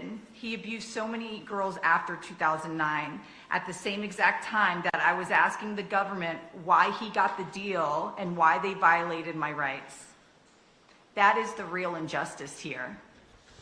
That is the real thing we need to prevent from ever happening again in this country. I was there for his bail hearing in 2019, and I spoke to the judge right in front of him about how dangerous he was. The bail was denied, and for the first time I thought we might finally get justice. A month later, he was dead. Once again, the system failed us. Someone let him die in a secure prison, ensuring that he would never be held accountable for what he did to me as a kid. Since then, there have been prosecutions, there have been civil cases, there have been settlements, but none of that changes what was lost, and none of that fixes what was allowed to happen in the first place. We fought for years to get Jeffrey Epstein arrested. We fought to hold people accountable. We did not fight so that this could turn into something political, or so that our rights would be violated once again. I lost years of my life fighting this, and so did many others. We did that so the next victim wouldn't have to. So don't let this work be in vain. Make the Crime Victims' Rights Act matter. Thank you so much. Thank you very much, Ms. White. Ms. Jones, you are now recognized for your opening statement. Ranking member and members of Congress, my name is Jenalisa Jones. I was 14 years old when I was abused by Jeffrey Epstein in Palm Beach. It has taken me many years to find my voice. For a long time, I stayed silent because I was afraid and because I did not understand why this happened to me. When I finally came forward, I made a commitment to use my voice responsibly. I'm here today to do exactly that. Last September, I went to Washington, D.C. along the other survivors with a simple request: transparency and accountability. We asked you to help us understand how Jeffrey Epstein was given a non-prosecution agreement, even though the government had evidence that he had sexually abused dozens of children, including me. We asked how he was allowed to leave jail in 2009 and continue harming young girls. We asked for answers that would hold our government accountable for its actions. We still do not have those answers. Instead, what we received caused harm all over again, including too many of our survivor sisters who had never come forward before and who never wanted their names or abuse to become public. The Department of Justice released documents that exposed our names, our social security numbers, and deeply personal information. Survivors' and identities were made public. Husbands learned about their wives' abuse for the first time. Children learned about the abuse of their mothers from reporters, from strangers on the internet, and in some cases, from other kids at school. Some survivors learned that friends had also been abused only because they saw their names in those documents. Others saw the most intimate details of their own trauma publicly exposed. Our privacy was violated. The government promised us over and over again that our information would be protected and properly redacted. Those promises were broken again. We came to you seeking answers for why our rights were violated in 2007. And in the process of asking for those answers, our rights were violated again. I want to believe that each of you in this room is listening because you truly care, not just about us, but about every child in this country who survived sexual abuse. If Congress and the Department of Justice truly want to do right by the survivors, the path forward is not complicated. Acknowledge the failures. When Jeffrey Epstein was set free in 2009, and again when our privacy was shattered earlier this year, take responsibility and provide meaningful remedies to the women who have been harmed over and over again. Please do not force us to relive this through more litigation. Pass a law requiring the Department of Justice to compensate victims for the harm that they had caused by releasing the names and information. That would show that this is truly about helping victims. Second, with respect to our ongoing investigations, please remember this. Jeffrey Epstein is dead. Ghislaine Maxwell is in prison. Do not pardon Maxwell. If there are other men who hurt women, hold them accountable, but please leave the survivors alone. If you subpoenaed someone to testify before your committees and she tells you she is a victim, listen to her. Believe her. Respect her trauma.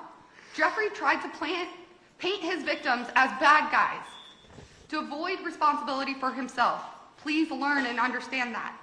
Sharing our stories should be a choice. The choice I was able to make today.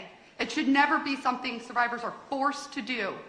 The girls who were groomed by Ghislaine Maxwell and abused by Jeffrey Epstein should not be treated like criminals.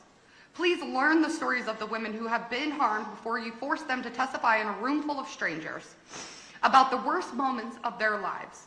Jeffrey Epstein destroyed so many of our lives, and Ghislaine Maxwell helped him do it. Do not blame their survivors for the crimes of the abusers. That is not how the story should end. Find a way to bring closure to the story of Jeffrey Epstein, to allow survivors and this country to finally begin to move forward so that one day, and I pray soon, Jeffrey Epstein's name is no longer something we are forced to hear every single day.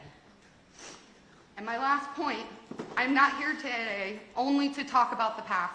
I am here for the children who are sitting in the classroom today, children who may be vulnerable, confused, and unsure of what is happening to them. When I was a teenager, I did not have the language to understand what was happening to me. I did not know who to tell. I did not know where to go.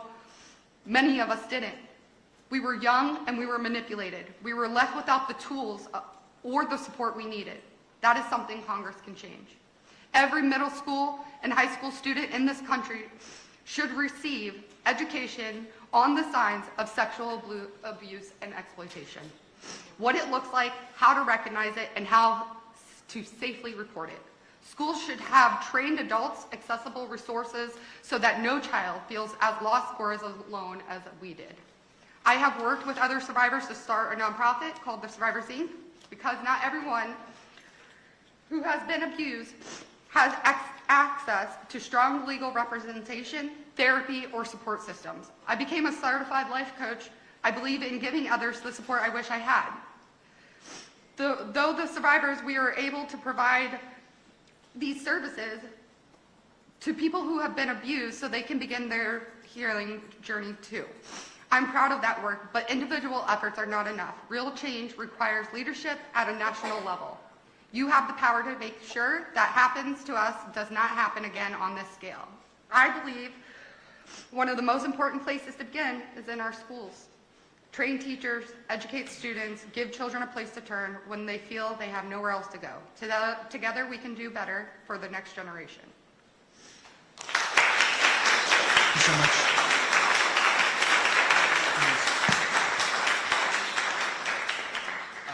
Ms. Bensky, you are now recognized for your opening statement. Thank you. Thank you. Hello, my name is Danny Bensky. I was abused by Jeffrey Epstein in 2004 and 2005. That was 8 years after Maria Farmer first reported Jeffrey to the FBI. Although discussing my abuse is far from easy, I live with diagnosed PTSD from that experience. My story is actually one of the safest stories to tell. The key abuser who caused me physical harm is dead. It's imperative to understand that the stories you are hearing today are a tiny fraction of the whole. I am one of more than 1,200 girls and women. I don't face the same level of threats of defamation lawsuits and serious risks to my safety as some of my survivor sisters do. While there are co-conspirators who do need to be held accountable for the parts that they played in the operation of my own abuse, I was trafficked only to Jeffrey, which really, unfortunately, is not the case for so many others. I was groomed prior to meeting Jeffrey. I grew up in the dance world where perfectionism, body image issues ran rampant in a world that was built on hierarchy and secrecy. I would have my body criticized, critiqued, and manipulated, not so different from what I initially experienced with Jeffrey. I was trafficked to Jeffrey. I had 2 recruiters. One was a late teen, and the other was only 15 years old, just trying to escape her own abuse. Jeffrey weaponized my aspirations and dreams by speaking the language of dance and making false promises. My mom had been diagnosed with a brain tumor. I had seen the name Epstein listed on a donor wall and believed that his wealth and power had come from the medical profession. I brought him her scans, hoping to understand her diagnosis. Instead of helping her, he used my mother's brain scans over me, giving me an ultimatum: either recruit more girls or do more for him. I didn't end up recruiting anyone, and instead just endured the abuse. In May of 2005, my mother had a successful operation at Mount Sinai to remove the tumor, and I finally extricated myself from Jeffrey's web. The Epstein case demonstrates that institutional systems have failed survivors time and time again. I was first subpoenaed in 2008 for an interview. I was just 20 years old, and without a victim's rights advocate or a lawyer, I didn't know that I was entitled to those protections. No one told me I was safe, and for many parts of my interview, it felt like an interrogation. Jeffrey had already threatened my friend, and he had told me that I would be charged with prostitution if I ever interacted with law enforcement. He made it clear that he held the cards. The passage of the Epstein Files Transparency Act was a moment in which survivors hoped and believed that we might see some reckoning. But the system yet again failed survivors. Before the first document dump by the DOJ, my lawyer teamed up with another law firm representing survivors. Together, they submitted 350 victims' names to the DOJ as names that needed to be redacted prior to the deadline on December 19th. In the first round of documents, I saw my name in 2 places. Then in the January dump, there were more, and the redactions were far, far worse. These files displayed my name, my phone number, my old address, where I worked at the time, where I was studying, and other identifying information. What's important to understand is that these documents weren't just somehow overlooked and not redacted at all. On one document, my nickname, Danny, redacted, while Danielle Hannah Bensky is left completely unredacted. I am just one of the hundreds of survivors exposed like this. A few weeks ago, a legal analyst reached out to share that yet again, my name appeared in a 3rd batch of only 20 documents. After my lawyer continued to contact the DOJ on multiple occasions for protection, my name and information remained attached. These documents hold disturbing and yet incomplete accounts of my abuse, and they were viewable not only by the entire world, but my child, my students' parents, my friends, my employers, my colleagues, my family. I am public. However, in my FBI 302, a Jane Doe who has never ever wanted to be revealed was exposed. This outing of survivor names does real, irrevocable damage. The passage of the Epstein Files Transparency Act was meant to be a moment when survivors could regain their power and finally obtain the truth. It was a time for our institutions, created to protect the American people, to for once stand on the side of survivors. As survivors, we have said time and time again, this is not political. This requires coming together and prioritizing coming together, not political showmanship. I'm always asked, what does accountability look like? Accountability means removing perpetrators from power, seeing arrests be made, and legislators pass laws like protecting victims' rights, like Virginia's law, which would remove the statute of limitations for victims' civil claims against abusers. Our entrenched systemic failures have allowed powerful people like Jeffrey to thrive. When institutions prioritize protecting the powerful and their enablers over protecting victims, abuse becomes normalized. If we continue down this path, the question isn't whether abuse will happen again, but who will be the next Jeffrey Epstein. This moment is critical. It is time to reform our system to protect our survivors, not the perpetrators, and to ensure the truth can come to light. Thank you.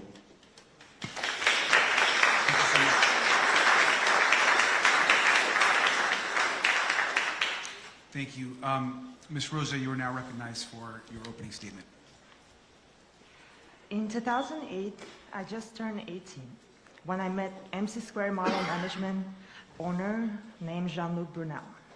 Coming from a financial and stable background, I was a perfect target for coercion. I was promised modeling career beyond my dreams. In less than 6 months, MC Squared obtained an O1 visa for me. A feat nearly impossible for a teenager with almost no experience. I did not have the documentation to earn that visa. By May of 2009, I was in New York City. I was isolated, controlled in a manner I've never experienced before. Within 3 months, the agency claimed I owed them over $10,000. I had no family, no friends, or no money. MC Square controlled every aspect of my life, where I went, how I dressed, and how I looked. They provided me enough of allowance to keep me afloat, but never enough to be independent. Less than a month after I arrived to the United States, my agency sent me to a home of a registered sex offender. I was introduced to his girlfriend under disguise that she was a photographer who helped me build my portfolio. Now I know that Jeffrey Epstein was supposed to be in jail cell in June of 2008. I met him at his house right here in West Palm Beach. He was not in a jail. Jean-Luc Brunel brought me to West Palm Beach to have dinner with Epstein in July. Epstein used the names of powerful politicians to demonstrate his influence. He told me he's an investor of the very agency that promised me a career. He also spoke of his arrest that it was a game, bragging about girls visiting his cell, and his friendships with authorities. Jeffrey offered me a position at the Florida Science Foundation to handle phone calls to help me with my financial troubles. One day, his masseuse called me into his room where I was molested for the first time by Jeffrey. For the following 3 years, I was subject to ongoing rape. Jeffrey Epstein was under house arrest for the molestation of underage girls at the exact time he was abusing me. Seeing that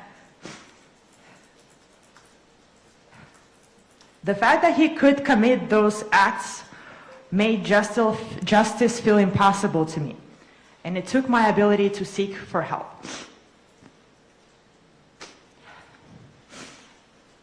I was summoned to his residence right here in West Palm Beach. My agency relocated me to Miami to keep me closer, and only after he was released from the house arrest, I was allowed to go back to New York City, where my nightmares continued. Those years of abuse turned into a decade of fear that I still carry today. I eventually found the courage to reach out for help. I stepped forward along other survivors, hoping those who allowed this to happen will be held accountable. I kept my identity protected as Jane Doe. I woke up one day with my name mentioned over 500 times.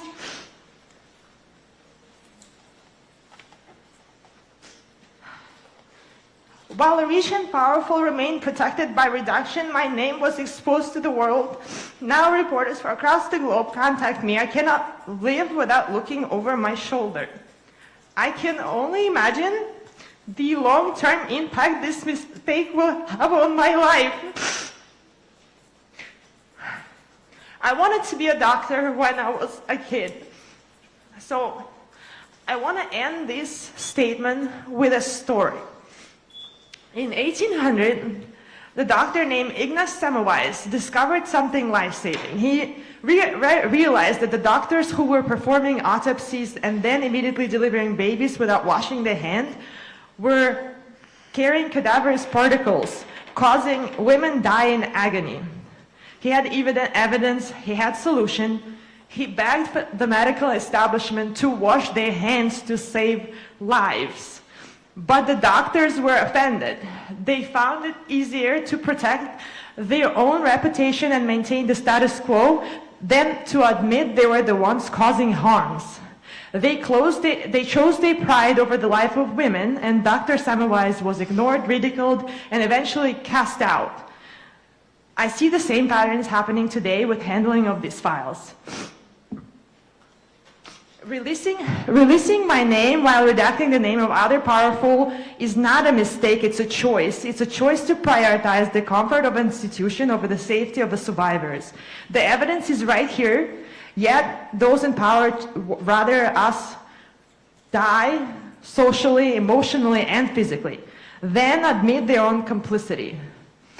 I am no longer a Jane Doe, hiding in the files. I'm a woman, I'm a fighter, and I'm a witness, and I'm begging you, please wash your hands.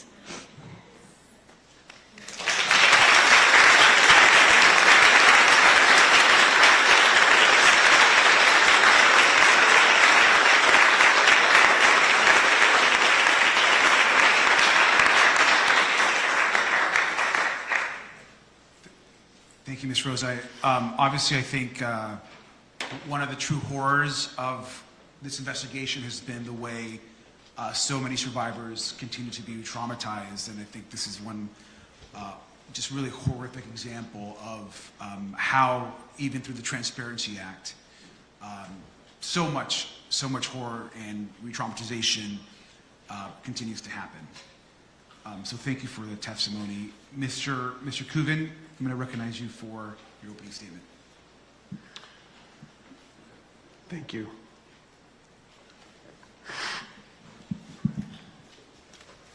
Truly moved by her strength. Ranking members of Congress. My name is Spencer Kugan. I've represented numerous survivors of sexual exploitation and trafficking over the years, including the first victim to come forward in the Epstein investigation here in Palm Beach.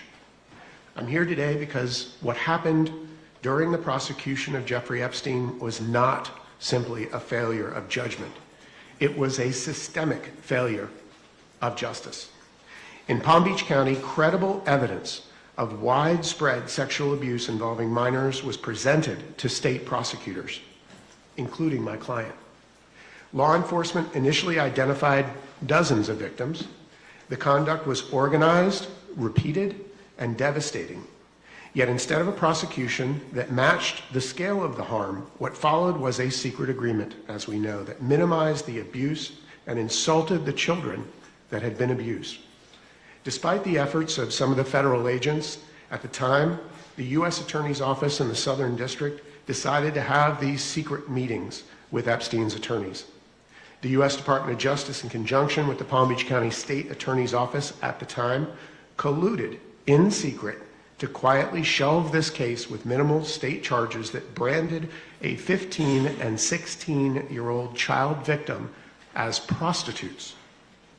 They gave a sweetheart deal to Jeffrey Epstein and 4 named as well as unnamed co-conspirators. The Southern District U.S. Attorney at the time, Alex Acosta, spearheaded what every attorney advocate saw as the worst non-prosecution agreement ever executed by a U.S. attorney. This sent a message. It told victims that even when the evidence is strong, accountability is negotiable if you are rich and powerful. This awful non-prosecution agreement completely shut down further federal charges for the events they were investigating here in Florida. As I mentioned, that tragic deal was negotiated and signed in secret. Not only was it kept secret from the world, it was kept secret from me. Calls were made repeatedly to the U.S. attorneys investigating this at the time by myself, an advocate for multiple victims at the time, and of course it was kept secret from those victims. I was forced to file motions with the court to compel its ultimate disclosure even after it had been executed. And finally, after obtaining court orders, they turned it over to us. A full year after it had been signed. The victims were not consulted. Their advocates like me were not consulted. Victims were never given an opportunity to be heard. This was not just a moral failure. We believed it was a violation of law under the Crime Victims' Rights Act, originally passed in 2004, subsequently amended by Congress in 06, 08, and 15. Victims have had the right to confer with prosecutors and the right to be treated with fairness and respect. Yet those rights were ignored at the very moment this would ever be pursued. The result was predictable.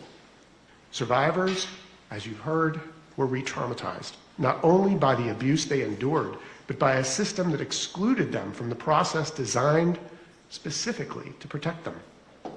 And the public was left questioning whether justice can be trusted when powerful interests are involved.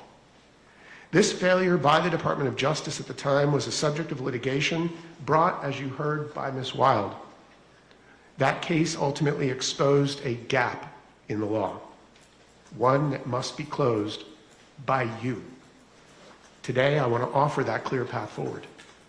First, Congress should amend the Crime Victims' Rights Act to make it explicit that victims must be notified and given a meaningful opportunity to confer before any non-prosecution agreement or deferred prosecution agreement is finalized. Second, as you've heard, there must be enforceable remedies, not just suggestions. Victims should have standing to challenge agreements reached in violation of the Act, and courts must have the authority to review and, where appropriate, void those agreements. Third, transparency must be the rule, not the exception. Secret agreements that extinguish criminal liability, particularly in cases involving multiple victims, should not exist in our system of justice. And finally, there must be accountability. When prosecutors fail to uphold victims' rights, there must be consequences sufficient to ensure that those failures are not repeated.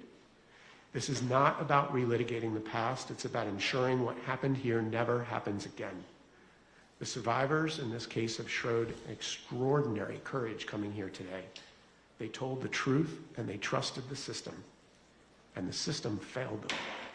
Congress now has the opportunity, and I would suggest the responsibility, to fix it. Thank you. We look forward to your questions. Thank you very much. I'd like to go to Ms. Hirsch, please, who's now recognized for her opening statement. Thank you so much, Ranking Member, members of Congress. I'm Lauren Hirsch, the CEO of World Without Exploitation, the largest anti-trafficking coalition in the country. We have nearly 200 member organizations across the country. Many of those organizations are survivor-led. It is an absolute honor to sit beside each one of you. You are the reason this moment of reckoning is happening. What we have witnessed in the handling of the Epstein case is not simply a bureaucratic misstep. It is a deeply horrific failure to protect the very people the system is meant to serve. Survivors have repeatedly been promised dignity, confidentiality, and care. And instead, we have seen a systemic breakdown in their protection at nearly every step of the way.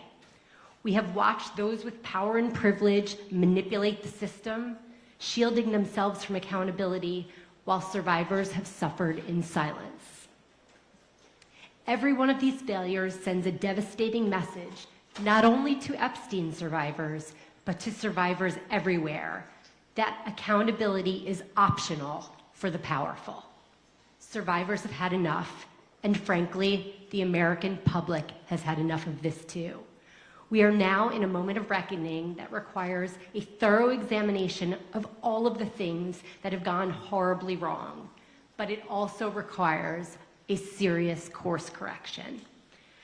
Survivors have been repeatedly harmed, first by Epstein and his associates, and then by law enforcement who refused to bring adequate cases, who didn't notify victims when secret sweetheart deals were made, who allowed abuse to continue even after pleas were entered in, and then they were again abused by the DOJ. When the federal government fails to provide protection under the Crime Victims' Rights Act, survivors cannot be left without remedy.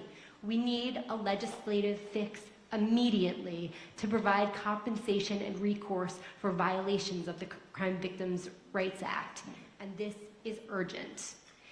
I think everyone in the room has heard the survivors and understands the profound harm caused by the DOJ in releasing hundreds of names of survivors and their personal information in the aftermath of the Epstein Files Transparency Act. So I'll keep this part brief. As a former prosecutor, I understand that mistakes happen. We're human. But when hundreds of names are released repeatedly, including nude photos of a survivor, this can no longer be dismissed as human error. Something has gone horribly wrong inside the DOJ, and the American public deserves clear answers about how this failure has occurred. This requires a recorded deposition of Pam Bondi on May 29th, not a transcribed interview.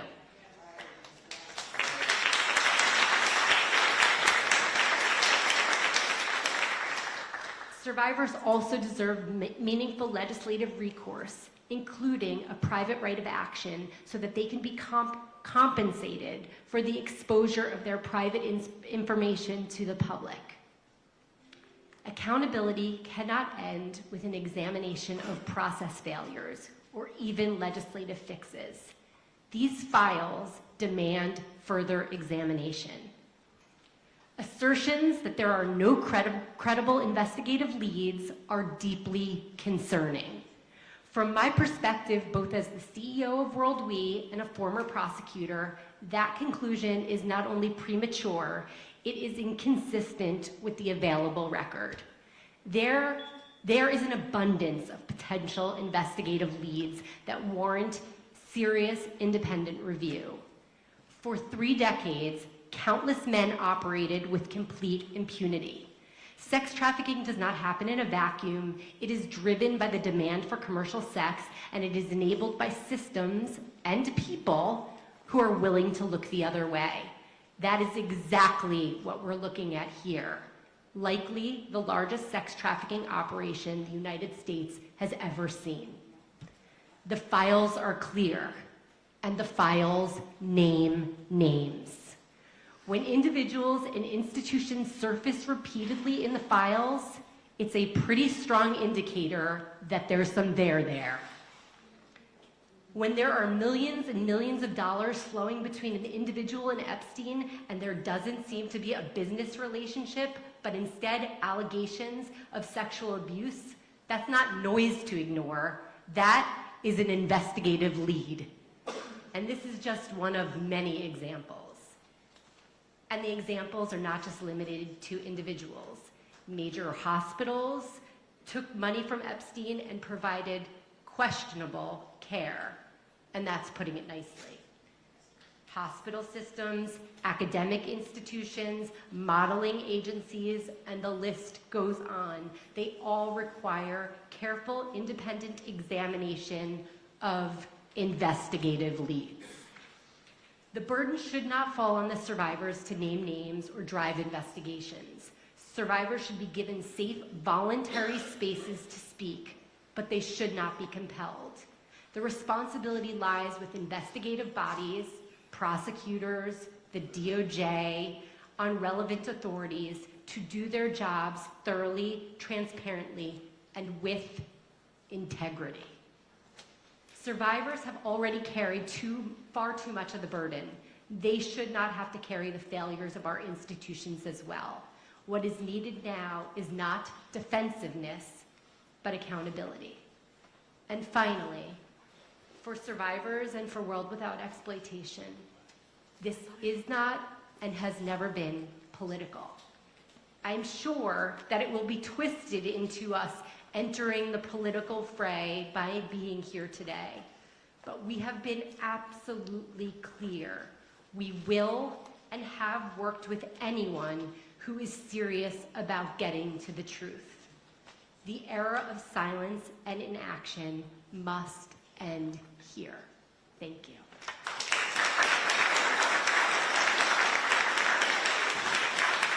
Thank you.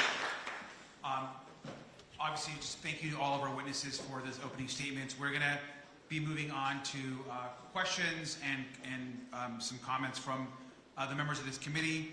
I do want to uplift and recognize particularly the survivors and your courage again and how we got to this moment.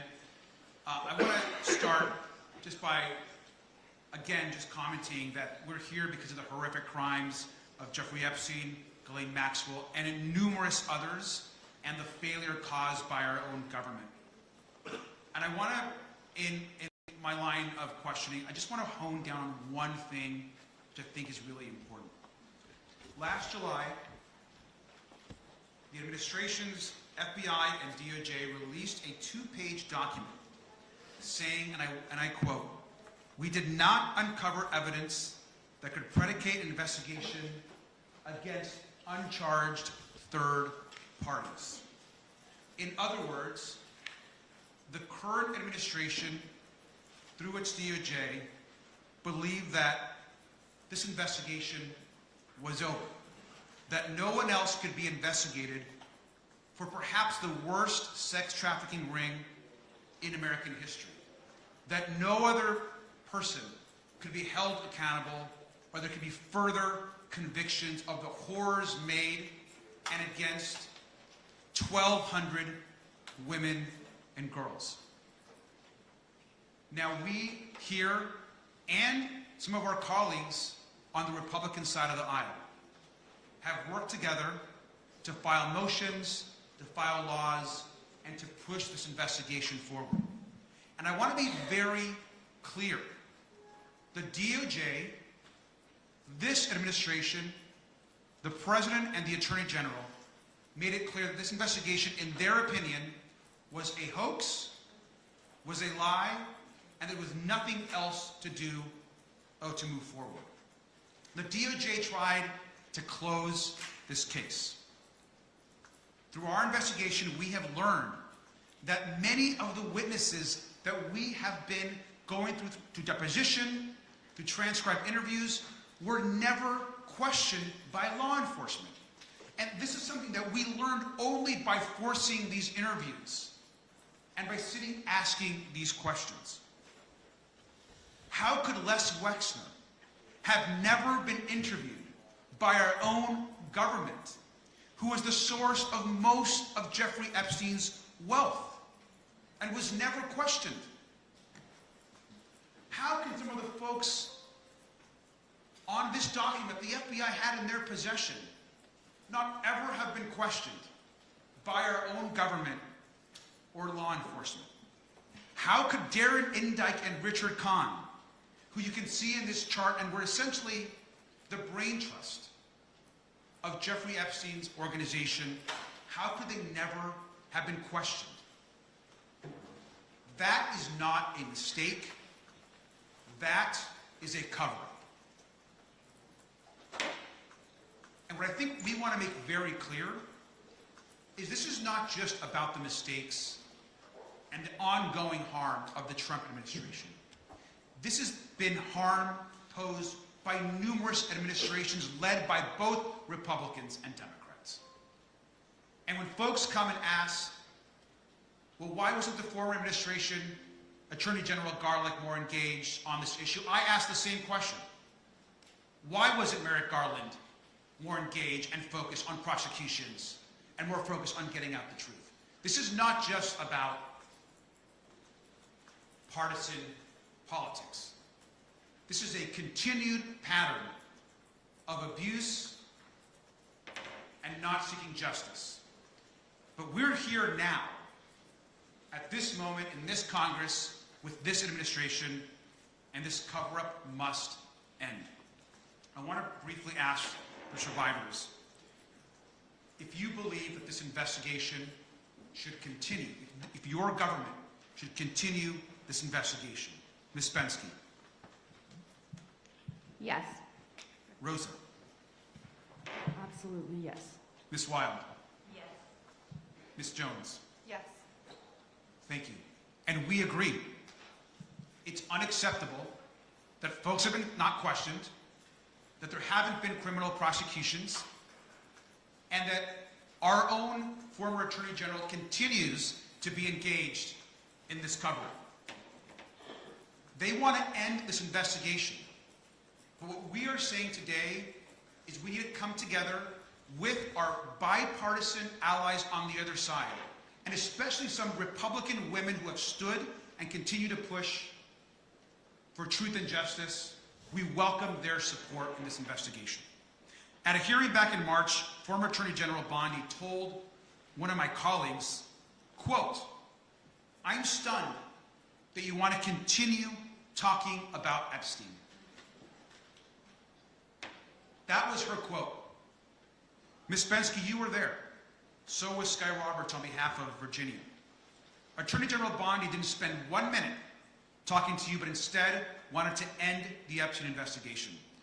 Today we're here to tell the former Attorney General that we are demanding that she come in for her date, the subpoena, that she testify under oath, and that it's videotaped and released to the American public, and the survivors deserve nothing less.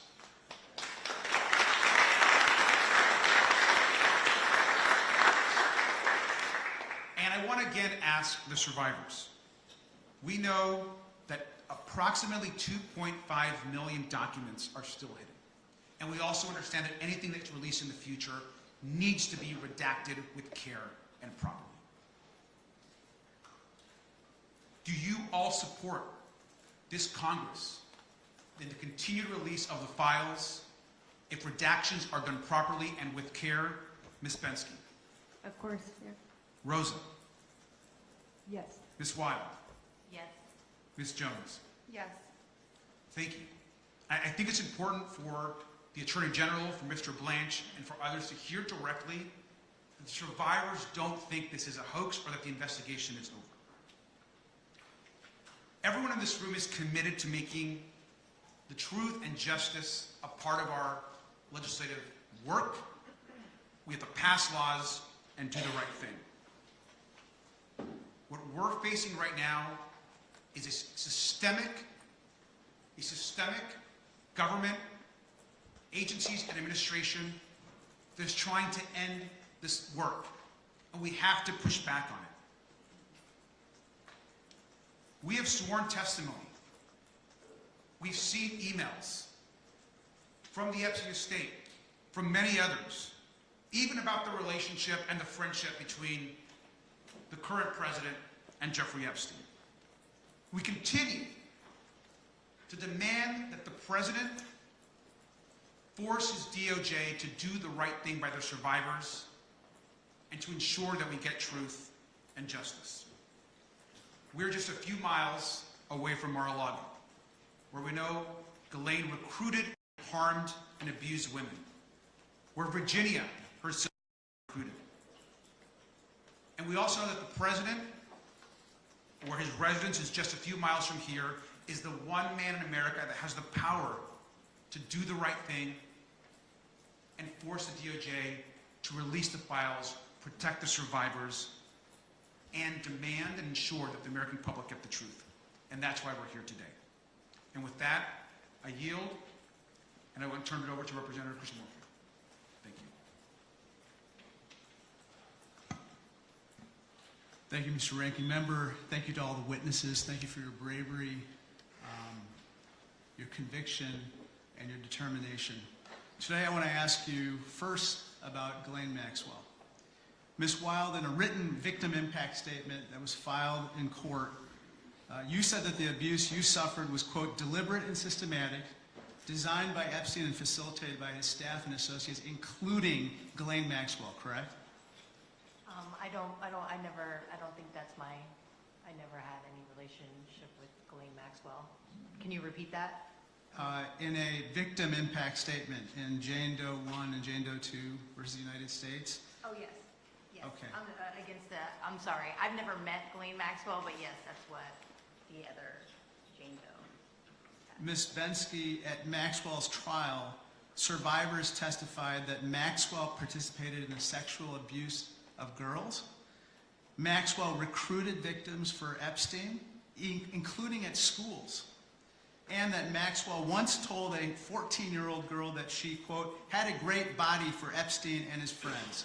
Isn't that what was testified to? Yeah, my experience was not with Maxwell, but I am sure that is true.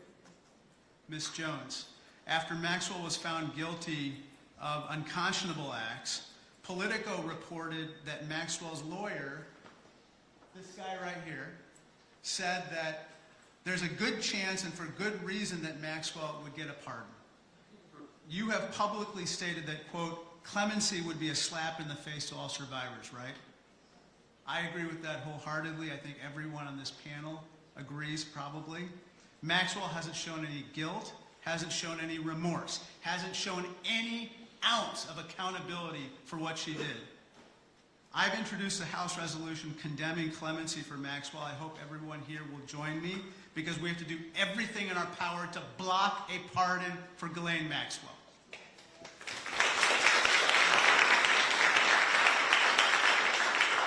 Ms. Hirsch, I want to turn to another topic, following the money. You're aware of Epstein-related financial records called suspicious activity reports, SARS reports, that have not been produced, correct? Yes. And just to level set, a suspicious activity report is a report produced by a bank anytime a customer performs a questionable transaction. It turns out there were numerous such reports filed by banks with the Treasury Department for Jeffrey Epstein, including large cash withdrawals and even requests that Epstein made for the creation of bank accounts and credit cards for teenagers and people who had nothing to do with his family. Isn't that right? It is. The Senate Finance Committee has found Epstein made wire transfers that are detailed in these suspicious activity reports, SARS reports, to the tune of $1.5 billion with a B, and include the names of women and girls he may have trafficked, as well as the names of his potential clients. I believe that this is paramount to the investigation of this sex trafficking ring. Would you agree with that? I do agree with that. If we're serious about following the money, I believe that these SARS reports must be disclosed by the U.S. Treasury Department now, immediately today.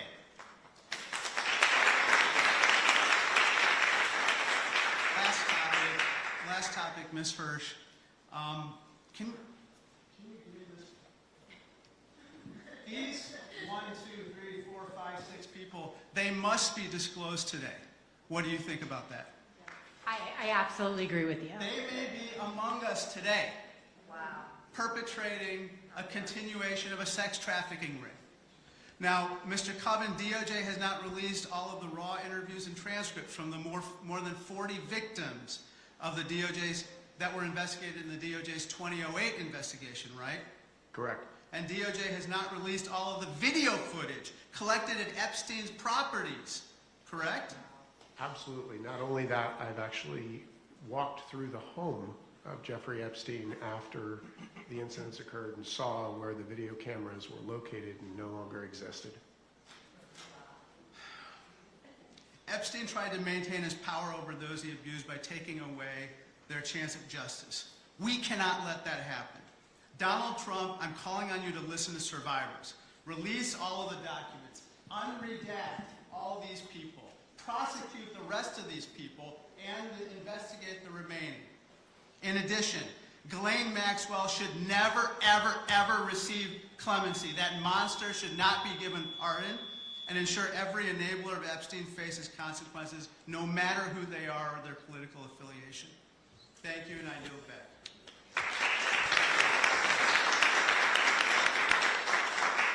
Thank you. Now we'll have Representative Stansbury. Right. Well, good morning, everyone. And I just want to start out by acknowledging our survivors who are here with us, and to those of you who spoke.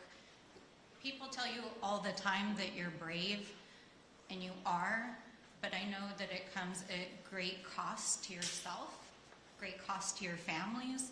But I want you to know, and part of why I asked the staff to hold up this picture, is because you are literally changing the face of the planet by standing up and telling your stories.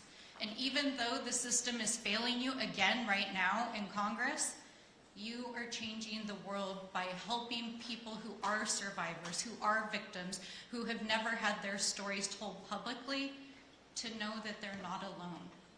So I want to say thank you for everything that you are doing. And I know that it's hard, but what you're doing is changing the planet right now. So thank you for holding that up. I got in early yesterday, and I went for a walk. I walked to downtown here in West Palm Beach, and then I walked across the bridge. I think like millions of people across the country, I've seen, of course, the documentary that documents what happened here in West Palm Beach. And I wanted to walk across the bridge that survivors had told the story themselves of literally having been driven across. But I don't think that I truly understood the power, the wealth, the abuse that has happened in this community until I saw the mansions and the estates, the private clubs, and how inequality is literally written into the landscape here.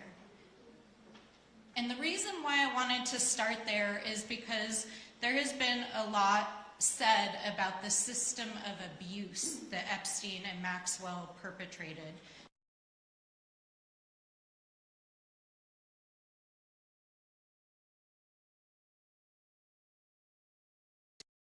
And use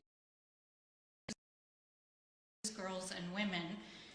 But I want to make one thing clear here today, and I want to ask some questions about this, is we talk about the system failing. The system didn't fail. The system was designed to protect the wealthy. The system was rigged from the beginning when those mansions were built. The system was built on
well, this administration is choosing to not investigate the crimes that are in these files. This administration is choosing to release the names of survivors and not perpetrators. This administration is choosing to not investigate or indict a single man who committed rape of a child or woman in the files, and this administration is choosing to gaslight the American people while all over the world, foreign officials are arresting, investigating. A prince has been taken down, and here in the United States, our Department of Justice, which is sitting on millions of files, is refusing to act. That is not a failure, that is a choice. That is a system built on wealth, inequality, and exploitation of women, of girls, of children, and a system built to protect the powerful. That is a system. And it is a system that Jeffrey Epstein developed here in West Palm Beach, and then it is a system that he exported to places like the Virgin Islands, to New Mexico, and to all of the places that he operated. And so I want us to think about, as we're moving forward with this investigation, we can investigate all the hundreds or even thousands of micro decisions that were made by local police, by sheriffs, by state police, by the Department of Justice, by AGs who chose to turn a blind eye and not prosecute these crimes. But the only way we are actually going to get justice in this case is by changing the system itself. And that's exactly what you guys are doing. And it's powerful. You're literally taking on the entire world right now, and a system of wealth and inequality. So I want to ask the survivors, because I feel like you get asked all the time to retell your stories, and I've read your stories. Anyone can go in the files and read your stories, but I want to hear from you what justice would look like in this case. So maybe starting here on the end. It's always a sore subject, because I'm just like, at this point, honestly, I don't think justice will ever be served in this case. And that's just my experience of the past 20 years that I've dealt with it. If I were really optimistic, and it did, I think it would be, for one, the Crime Victims' Rights Act. We have to fix that law. Also, education in the school systems. Maybe like with the sex ed, or just there has to be more education on what grooming is, on what sex trafficking is. It's not, I think a lot of people have a picture in their head that is just not reality. And for me, being that this happened in Palm Beach County, I think there needs to be like a building, and I think that the first 72 hours that a survivor tells their story and comes forward and says, okay, I'm ready to tell this, and it's such a crucial time.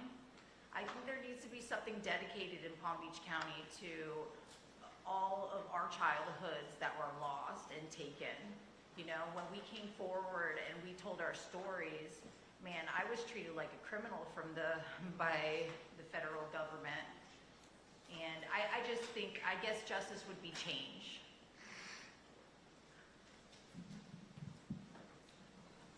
I don't know what justice looks like anymore. I'm just blown away that this is our government that is handling this. But justice would be, like Courtney said, accountability. These people that did wrong should be held accountable for what they did to us. Of course, we know that. But do I think that is going to truly happen? Probably not. Look at how this has gone on. But education is so very important. Our kids are listening. They're watching this. They're hearing. And for the first time, for a lot of children, this is the first time they are even hearing about something like this. And so education is important.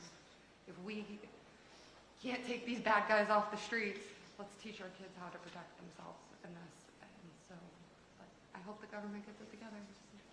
Maybe get some justice.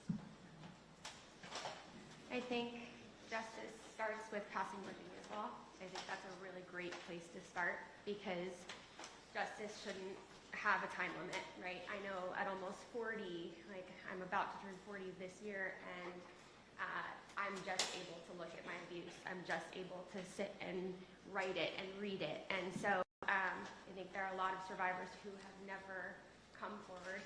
So that would be a start, passing Virginia's law, changing the statute of limitations.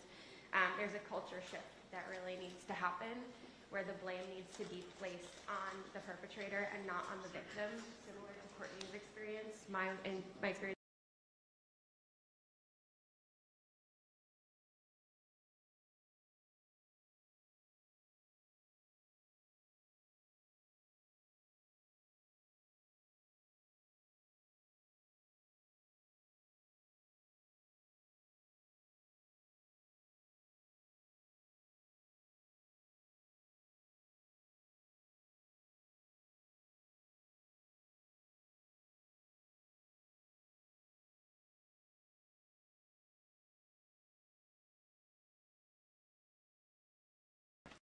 And I have a job.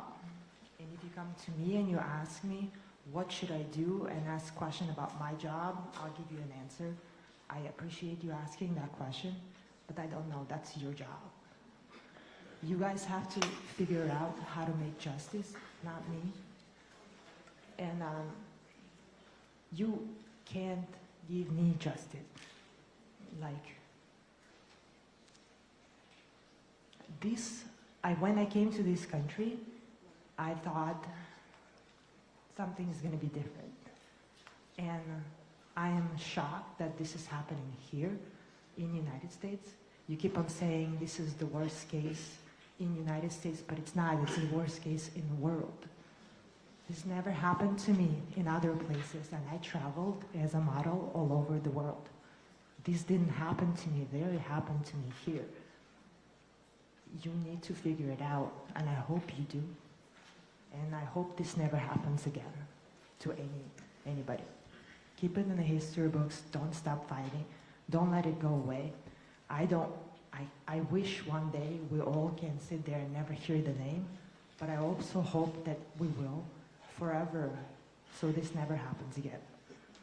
Good luck.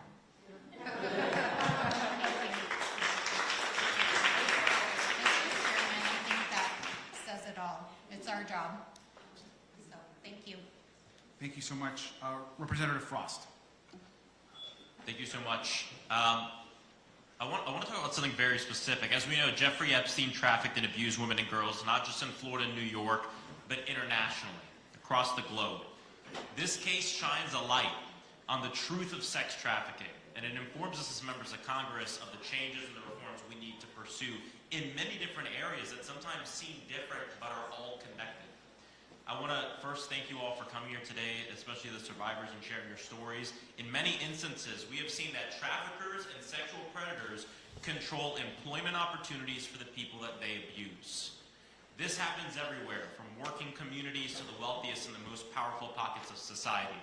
Right here, this is from documents produced to the committee. It appears to show copies of passports in Epstein's possession belonging to young women. We believe many of these are survivors. Epstein's network is bigger than what many people understand. It stretched across the entire globe. And we know that Epstein did not act alone. Him and his associates exploited financial and immigration systems, broken immigration systems, to traffic women and girls.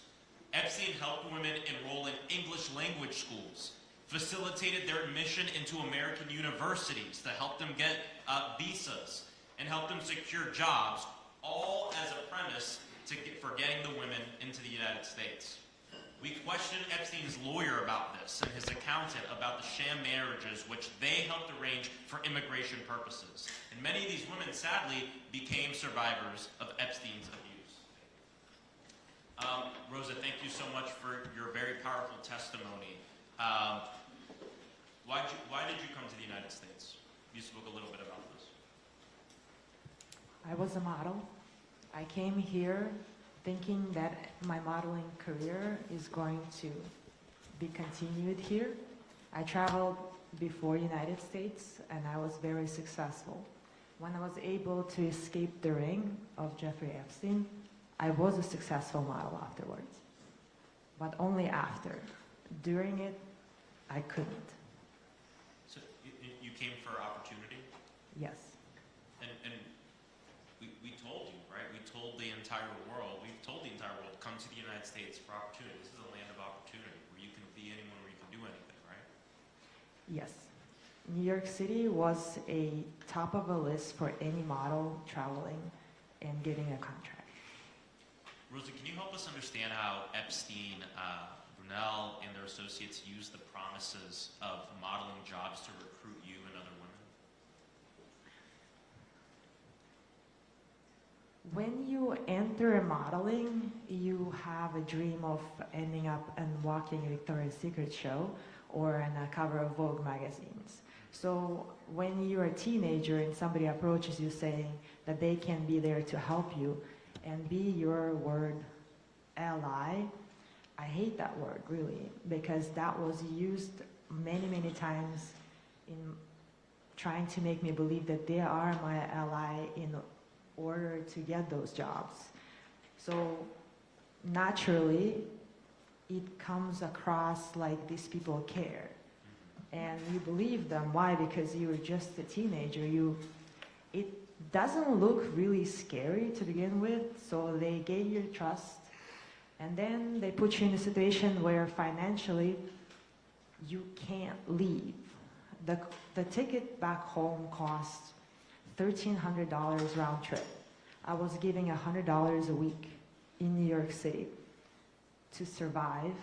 And if any of you go to New York City today and try to live off $100, good luck. Rosa, we also know that you're an immigrant, and we know that Epstein and his network also manipulated and threatened women using their visas or immigration status. Can you talk about your experience with this? Every time I came to my agency or Epstein, which I didn't know why I came to him, I begged them to let me go back to other places I used to model before, on which they said, why? You're not going to do well there, so stay here. What do you need? I would say, job. And then they offered me job.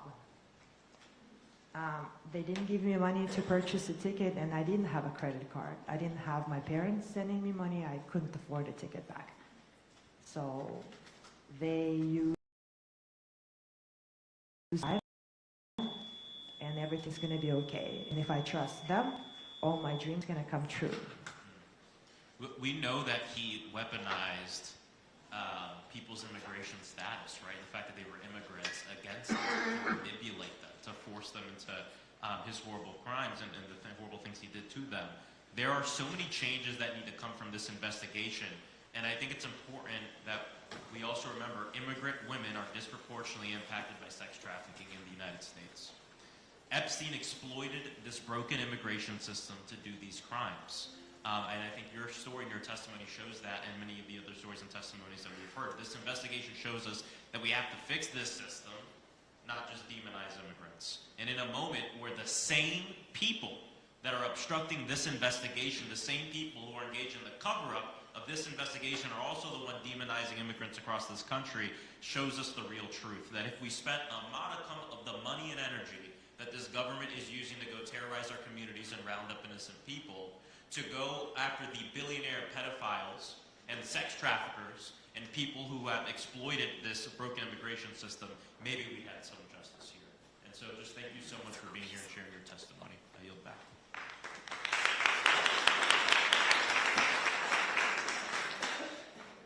And now I'll recognize Ms. Lee from Pennsylvania. Thank you, Ranking Member. I want to start, like Mitty, by just grounding us in the people who have too often been ignored.